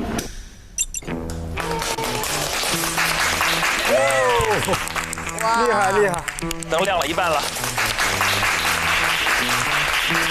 这是我们4个人共同的意见哈，我可以代表我们4个人一起来宣布这个结果。我觉得像张诗雯好什么？她的主导性非常强，他们准备的时候我就看得非常清楚。诗雯上来就说我们5分钟先看稿子，到了几点钟我来提醒我们再看下一部分。咱们先一人看5分钟稿，然后再连线这个。6点整我叫你。哇，好细致。他有一个对于节目整体的一个掌控。包括实际上子泰问的第2个问题，诗雯给到子泰的。我觉得你就是问影响，抓住一个细节来问。这样显得比较严肃一点。对，你就问影响未来会怎样发展？其实咱们是一个思路。OK， 专业。他对于这个问题本身，他是有一个思考的思路的，是有一个逻辑的。而且这个逻辑基本是对的。那么其实，在这个过程中，我也想到了一个问题。那么在童装去发展的这个过程中，会不会给原来的女装发展带来一些份额，去挤占他们的市场份额呢？对，世文连线是不错的，他的问题比较简单、直接、明了，这个非常难能可贵。这是个专业性的一个体现。然后基本上是指向很明确，但会有一个相对开放的一个表达，我觉得非常好。我觉得他可以一致同意。各位老师好，我叫张诗文，我想让自己成为一个媒介，让我身体的所有部分成为表达本身，让我的所有经历，我见过的天地众生一一流过我，以识乾坤大，犹怜草木青。太棒了。然后我们采访组的第1名呢？来吧，旁观者清。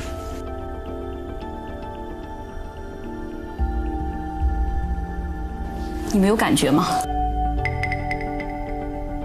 哎呀，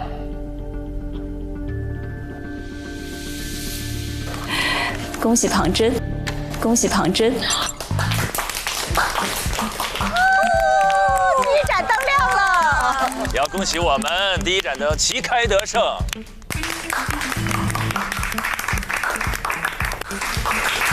整个的交流氛围非常的好，很和谐。我觉得对于你和梁田来说都是非常愉快的一次交流。它是一个完成度很高的一个访谈，就是我能够完全感觉到它有一个套路，对吧？先给你套近乎，很久我又见到你了，然后呢，就是抛2个我表示我对你很熟悉，然后你想回答的问题，然后把他的问题1、2、3问完，就是一个完整度。然后，其实我们今天这期节目会有2个关键词，一个是主持人，一个是选择。好棒！就是我真的很喜欢他所有的话术，一点都没问题。没问题。那个快问快答，我是真没想到，我是觉得已经结尾了，有很多巧妙的小心思在里边，挺棒的。而且快问快答确实放在结尾会比较好，比较惊喜。一上来你就会觉得节奏过于快了，对，有点压迫感。那接下来还有其他晋级的6位实习生。哦，6位实习生，紧张。我来一一宣布一下哈。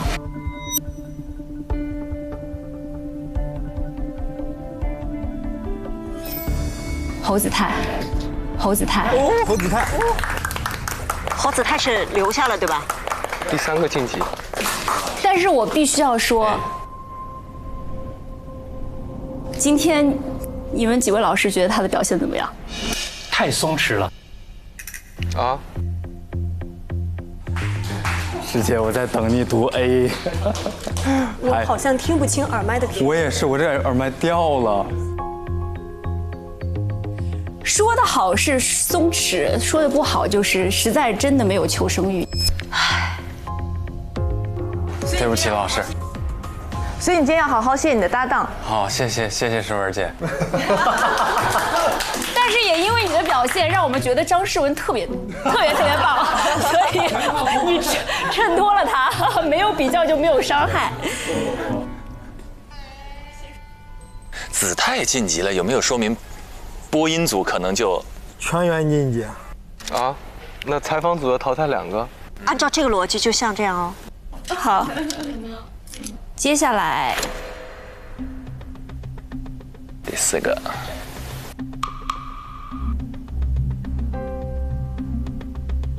哎呀，我该先说谁的名字啊？看到你们的眼神。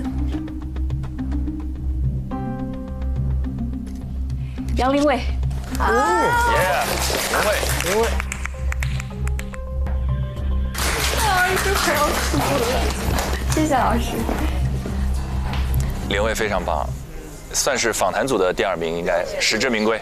非常不容易啊，因为易立竞老师也不是一个很容易的采访对象，然后在整个过程当中，你还是没有发怵，很好的完成了你的整个采访，完成度是很高的。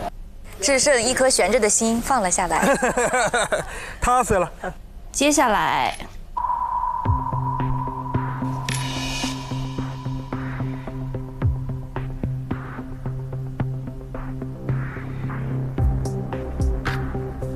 王玉。哦，王玉确实也不错。第一组的2位应该是稳的吧？对对。因为王岳霖感觉表现的比王玉还要好。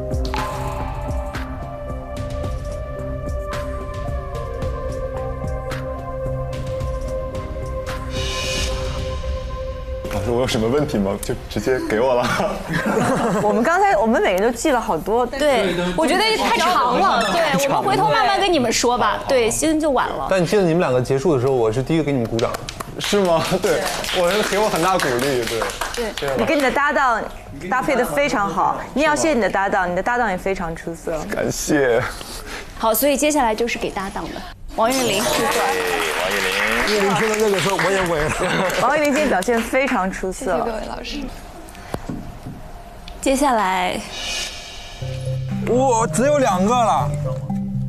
上次见老师的时候，哎呀，雨佳，送个话。前几次他带了不是。一个小汇报吧，然后其实我特别希望有机会能够。他之前都是第1名，他没有感受过第2的味道。扛住，扛住，扛住，扛住！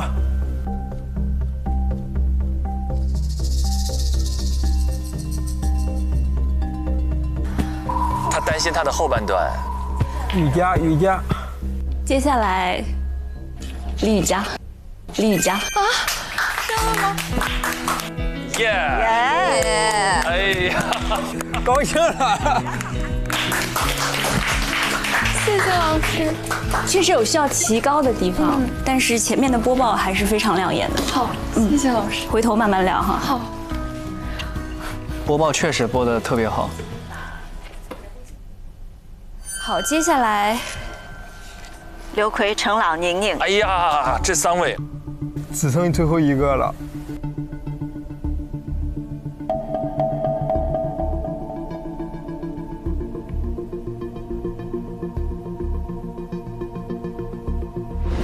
我选的是刘奎和冯程朗。刘奎，我同意。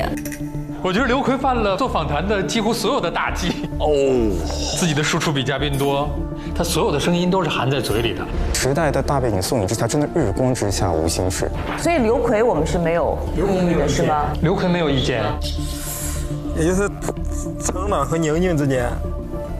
我对程朗是抱有很大的期望的，但是我觉得他一开始就是从头到尾反复在表达漂亮的这个话题。你觉得自己漂亮吗？我觉得一开始我会觉得有一些完全不着边际，到某些程度我甚至认为不是很得体。我听到后半段的那个访谈，我是真的很难受。我真的就只要他绕开这一个坑，他只要绕开这一个错误，那就是另外一个评判标准，那我们就可能会得出不一样的结果。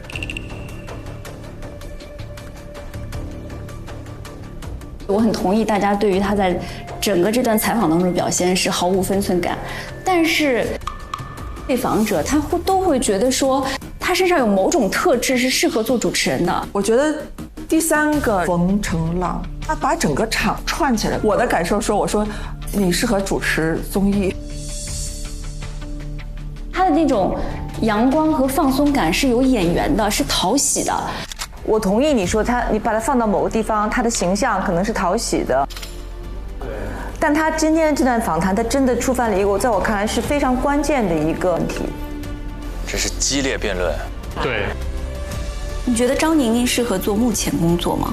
我看她的简历，我非常喜欢她。我觉得这是一个非常有头脑、很有思考力的孩子。做编导肯定没问题。我觉得她所有的优势和她的发光点，在她面对镜头的时候，其实都发挥不出来。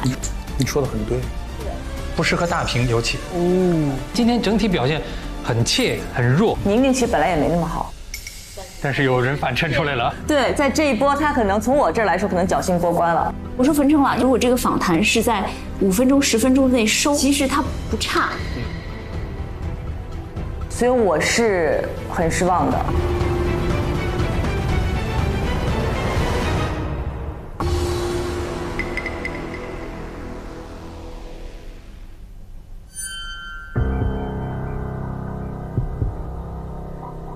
的确害怕。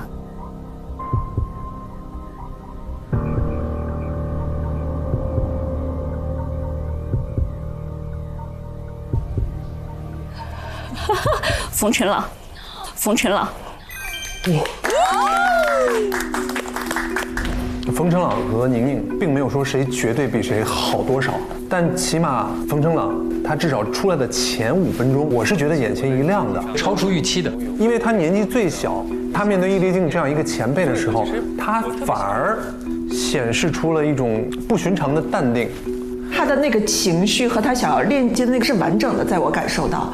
我们从一个表达者的角度看潜力，我可以做到粤语、英语和普通话3种无障碍交流和沟通。钢琴对于我来说可能就是一个加分项。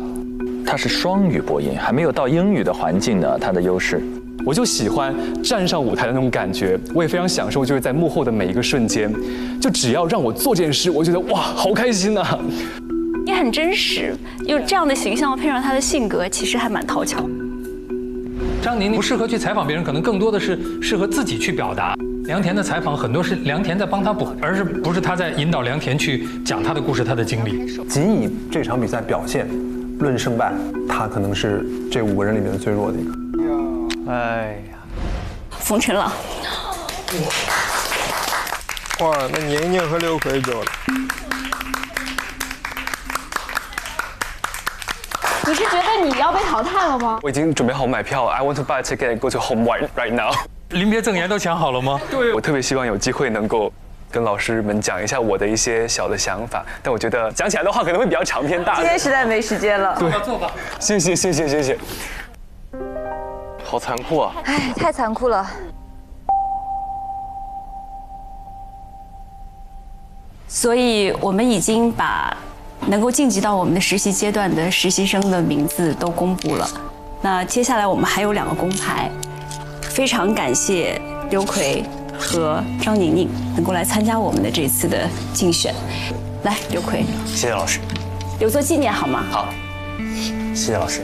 就是我们4位老师都要非常诚实的跟你说，可能在今天的整个任务的完成上，你和别人相比没有那么大的优势，但是你的人生和才华没有必要被主持人3个字定义。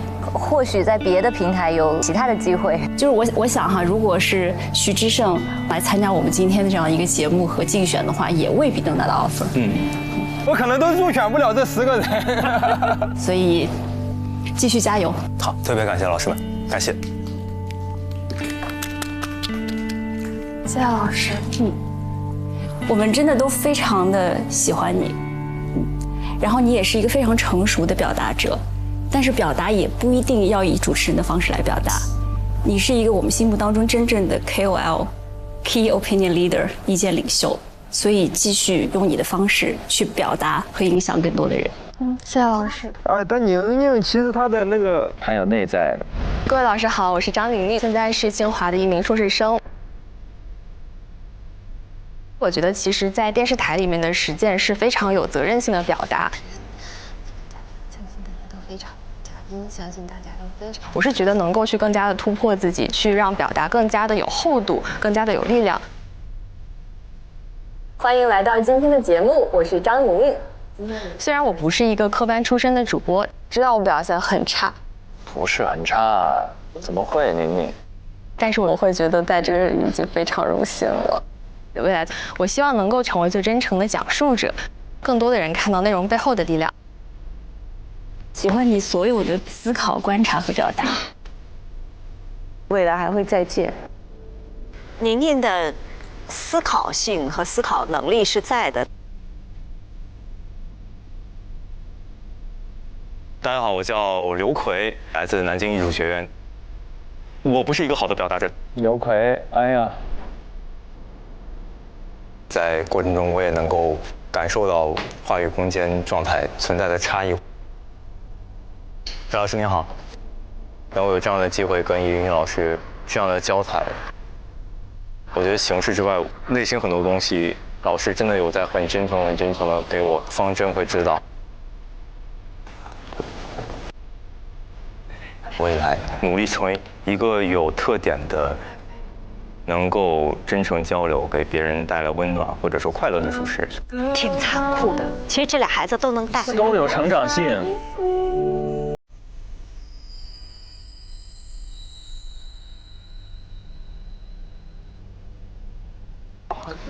哇，有人欢喜有人忧，所以要抓住每一次机会，感觉。好，各位请坐吧。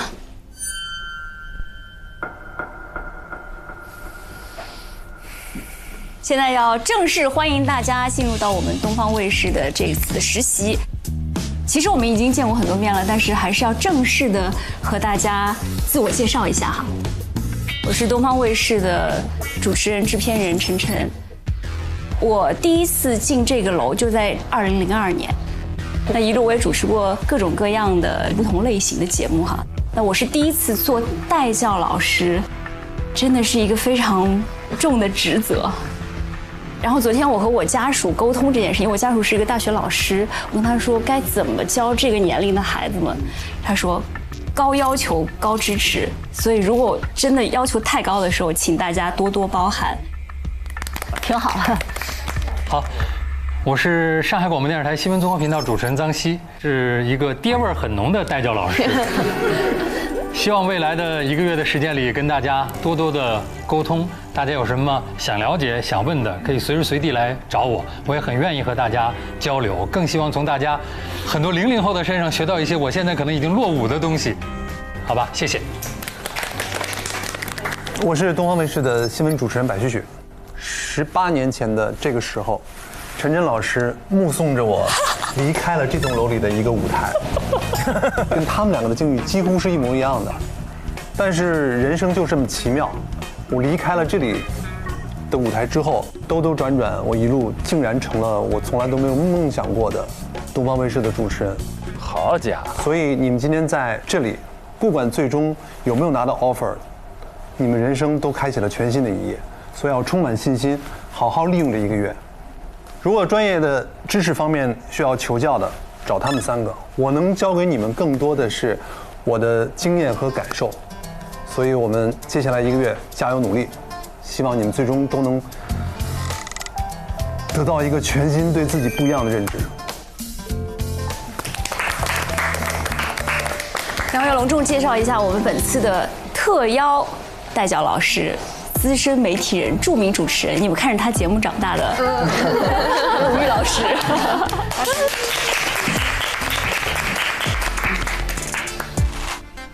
大家好，我是陈鲁豫，很荣幸能够和大家成为同行。我做电视应该有32年，就是我是一个很少会想起时间，所以我也没有认为你们是小孩儿。因为某种程度，我认为我也是个小孩，所以我们是平等的。但我会觉得我有一些工作经验可以跟你们分享。最终，我特别希望你们能够找到属于自己的声音，然后你一定要加油，好好用这个舞台，这舞台非常好。那在接下来的1个月的实习当中呢，我们会有8个考核的课题。来全方位的考核你们作为主持人的能力和素养。那每次考核的优胜者呢，可以获得一定的分数。那最后哈，这个考核分数达到100分的，可以进入到我们的终极面试。过关斩将还有一个终极面试，来竞争最终的 offer。那我要强调一下哈，我们的 offer 只有1个。太残酷了。它就是正式入职东方卫视。所以期待大家都能够拿出最好的状态，加油！哇！8个人进1个，还不止8个，中间可能会有踢馆，但是最后就1个 offer。哦。正式入职东方卫视真的是一个很不容易的机会。好，那接下来我带着大家在我们的整个的工作环境当中看一看。你们明天开始就要开始上班了。对，明天将成为一个正式的实习生。这间大家都已经看过了，这是我们的大会议室，我们一共有2个会议室。这间大会议室可能未来全员集结，包括我们分组进行讨论的时候，可能会有一组在这边。然后我们到外边来，这片是我们的休闲区域，有饮料可以供给大家喝。如果大家觉得夏天热的话，可以制冰。条件真不错呢。这边，这2个是剪辑室。包括一个化妆间，最里边呢是一个配音间，起点很高。未来大家可能会在考核当中遇到做片子，包括做一些专题节目的时候，可能会用到这里。这里是2号会议室，大家也可以在这里进行讨论。好，到这边。这4个是我们4位带教老师的办公室，这间是我的，我对我的稍微做一些介绍。哇！因为我这几年来台里的所有的这种航天报道都是我负责策划、主持，我还有一个自己的航天自媒体号，所以我这种航天的东西非常多。如果大家有兴趣的话，进来跟我聊聊航天也是可以的。真爱，他是真爱。这边第2个办公室是白老师的，我就不用介绍了，反正我们的门永远为你们敞开，随时进来，随时聊天，随时参观。这是陈晨老师的办公室。陈晨老师最特别的是他有 AI 3D 人工智能金鱼。哇哦！这个金鱼大家可以去塑造它变成一种你没有见过的鱼的形象。这间是鲁豫老师的办公室。因为我喜欢在地上待着，所以我专门申请了这样一个角落。然后这些书是我自己的，你们要是平常没事的话可以来看。然后有一些是新闻采访相关的书，这个是我经常会看的，你们到时候可以来看。那个叫 Audition Barbara Waters 的这个。老师也喜欢木旦吗？哦，我喜欢。然后毛尖老师，因为过2天要跟他有个访谈。然后说这边书你们都可以看，我带大概有20本书吧，在这边，你们没事可以过来看。好的，好吗？谢谢老师，谢谢老师。好，这一片是大家的。我也好喜欢，我最喜欢的是。真的，我也很喜欢。但是跟你来借一下书，没问题，你可以看，看完放回去就好。好。那这一片是大家的办公区域，现在大家每个人都选一下自己的工位吧，我们就确定一下。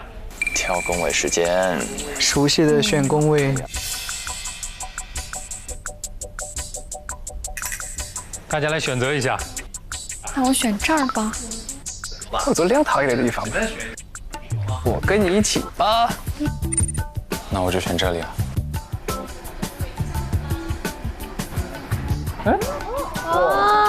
哇哦，这是哇哇，我们的新朋友是哇哦！大家好呀，我是百世渴望能量基地的特约主持人百世蓝宝。滴滴，检测到新鲜能量上线，好多人啊！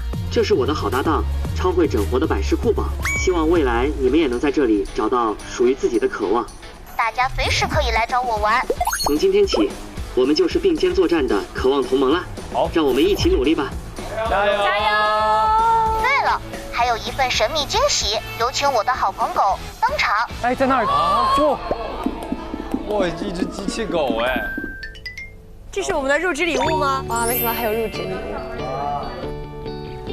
谢谢谢谢谢谢。哎，里边还有一个小盲盒。百世酷宝罐，哎，谢谢你啊，百世酷宝。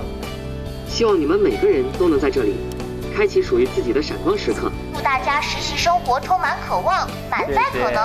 哇哦，那我来跟百世蓝宝碰个杯吧，干杯！那就祝大家实习快乐，耶！好，那就这样。好，大家都选好了自己的工位，那今天时间已经不早了，大家尽早的去休息，明天就正式开始我们的实习的生活。才过了1天嘛，感觉好漫长呀。这20-20天、20-30天下来，这孩子们得蜕变成什么样啊？希望大家养精蓄锐，好好休息之后，拿出自己最好的状态，在未来1个月都能够有所成长，好吧？如果有什么问题，随时随地可以联系我们。好，那今天就到这里。谢谢各位老师，谢谢各位，谢谢。明天见，明天见。回吧。辛苦老师，辛苦，大家辛苦。老师拜拜，一起熬到了这么晚。辛苦老师。回吧。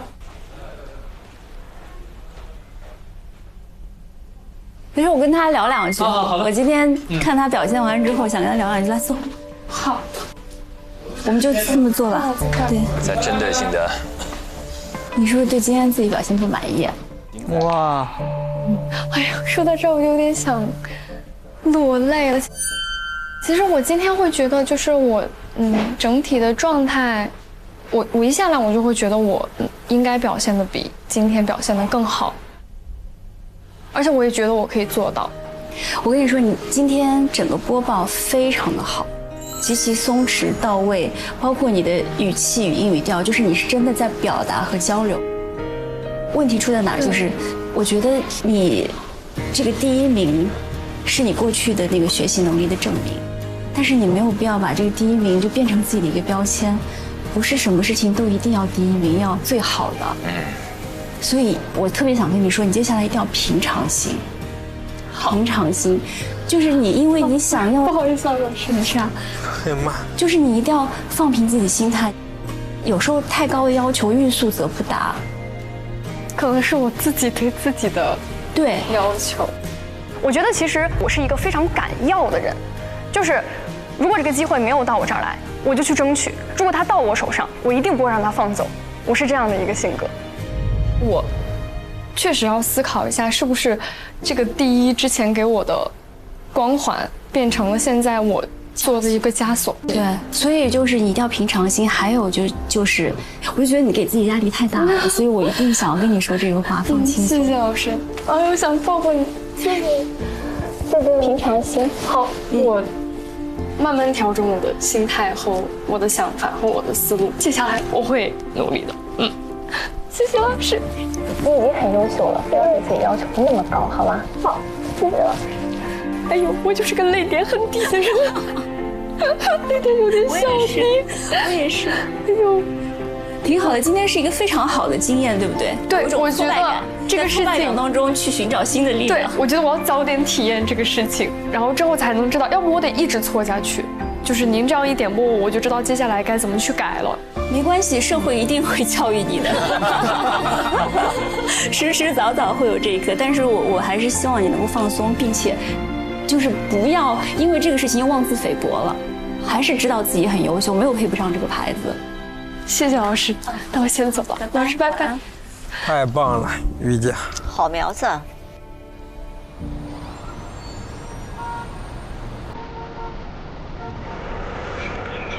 奔波1天了，我现在只想立刻躺下。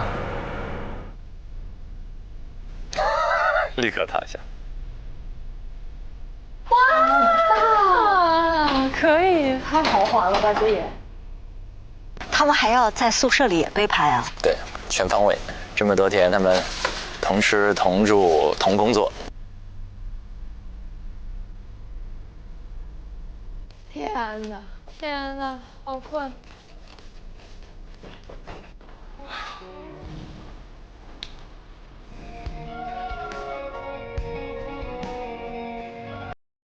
今天真的是非常难过的一天，后面一定会加油的。拜拜，晚安喽。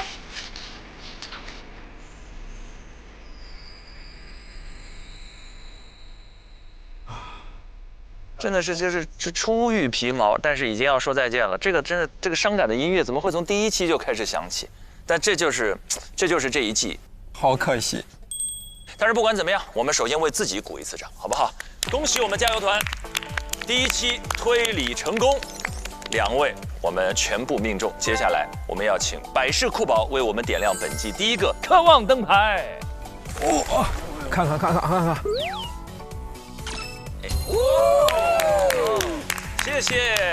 谢谢酷宝，我们要继续加油啊！李沁后半段可能无法一直陪伴我们，但在你在的时候，100%命中，是一个很好的开始，是一个非常好的开始，绝对。那我们回到剧情里的小细节里，刚才有一位提到了，放平心态，雨佳，专业第1名，绩点第1名，长时间第1名，他对自己有个巨大的压力。在这种压力之下，有没有可能有时候还反而会动作变形，或者在卸下这种压力下，有没有什么经验？那峻霖，你也是年级并列第1，我只是侥幸过，这个第1只是其中微不足道的小一环，在你的当下有看待他的或处理他的方式和态度。我因为一边要学习一边要工作，我其实本人还是非常焦虑的。但是什么时候就放下来了呢？就是排名掉的那一天。释然就在那一刻。就发现其实也没有什么大不了的。因为我自己知道我在努力，我永远把自己当做一个学生，在不同的领域都有我不同的老师。我认为这是一件非常有趣的事情，就是不断的去拓展自己的未知面，不断的去尝试新鲜的事物，而且不一定你要去做到最好，做到第一，因为我认为只要你定语加的够多，你怎么也能找到一个你自己的第一。对，怎么着都是第一。但是第一往往不一定是那个最适合的那个，去做那个最适合的自己就好了。哎呀，今天是实习生们的第一天的工作表现我们其实也感觉到了今年的职场真的不一样。首先，从法律到媒体的这一个巨大的跨度，意味着跟我们屏幕前的每一个观众都更近了。因为法律稍稍离我们还有点距离但是媒体无处不在。想问全林老师回过我自己内心的问题，这也是今天这一整期最打动我的一个瞬间，其实是刘奎。虽然他特别这个反客为主的絮絮叨叨了很多他的哥哥亲人对新闻理想的坚持，但是那种絮叨之间还有一种很袒露的真诚。是喜欢还是信念还是热爱？是信念。因为有这么多年轻的孩子们奔向主持人的岗位，那未来可能整个传媒行业面临着巨大的变化。全林老师是这样资深的传媒人，我也想在最后的时候问一问您在这个问题上的看法或态度。我儿子考了传播，大学，对，这不是我的建议。我甚至劝他认真思考，然后他的结论是，其实无论技术怎么变，环境怎么变，传播永在。我认为他说的是对的。厉害。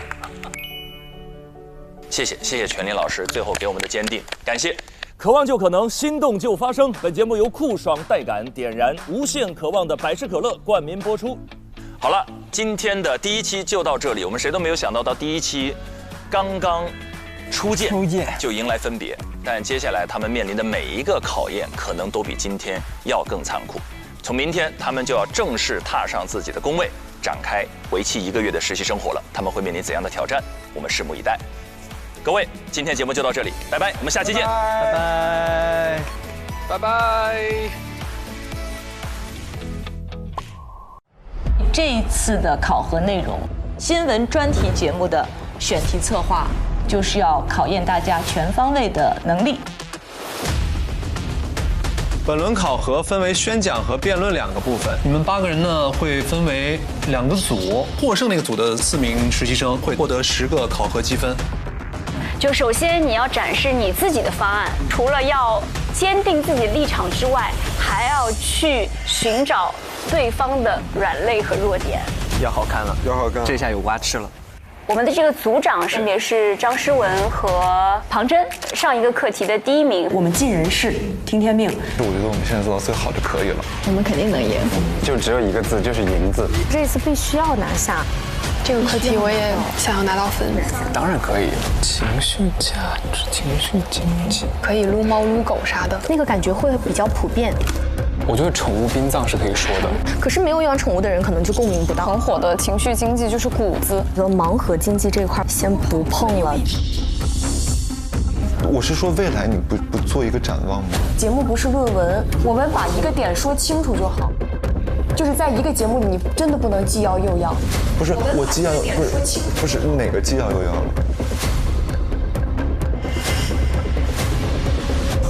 哎呀，他们这个团队太需要加压玩具了。这个选题足够新，有流量，而且它会更新迭代出不同的形式。记住，我们是 vlog 新闻，我们的重点还是在新闻本身。新闻是什么？内容为王，形式为大。我们有信心把它做成一档循循善诱的、丰富多彩的，并且严谨扎实的节目。有的时候呢，什么都想要，可能会害了你。这次的一个 pre 的形式，其实重点是强调在一个新闻栏目的策划会。其实我认为我们今天 focus 在点是选题。是我们的这个主题，它是具有故事性的。那么我们想问，你们是除了选题以外没有别的亮点了吗？压着这面子在走，绵里藏针呢。没事，做吧，会给你们发邮件的结果。太有悬念了。我的天，整的老紧张了，我最尴尬。好，各位，邮件发送成功。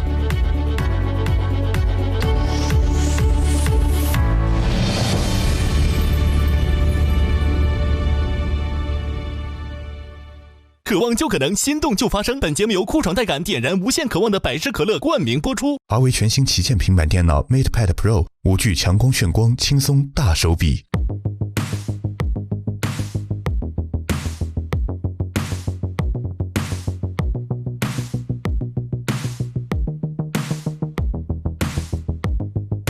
你想成为怎样的人？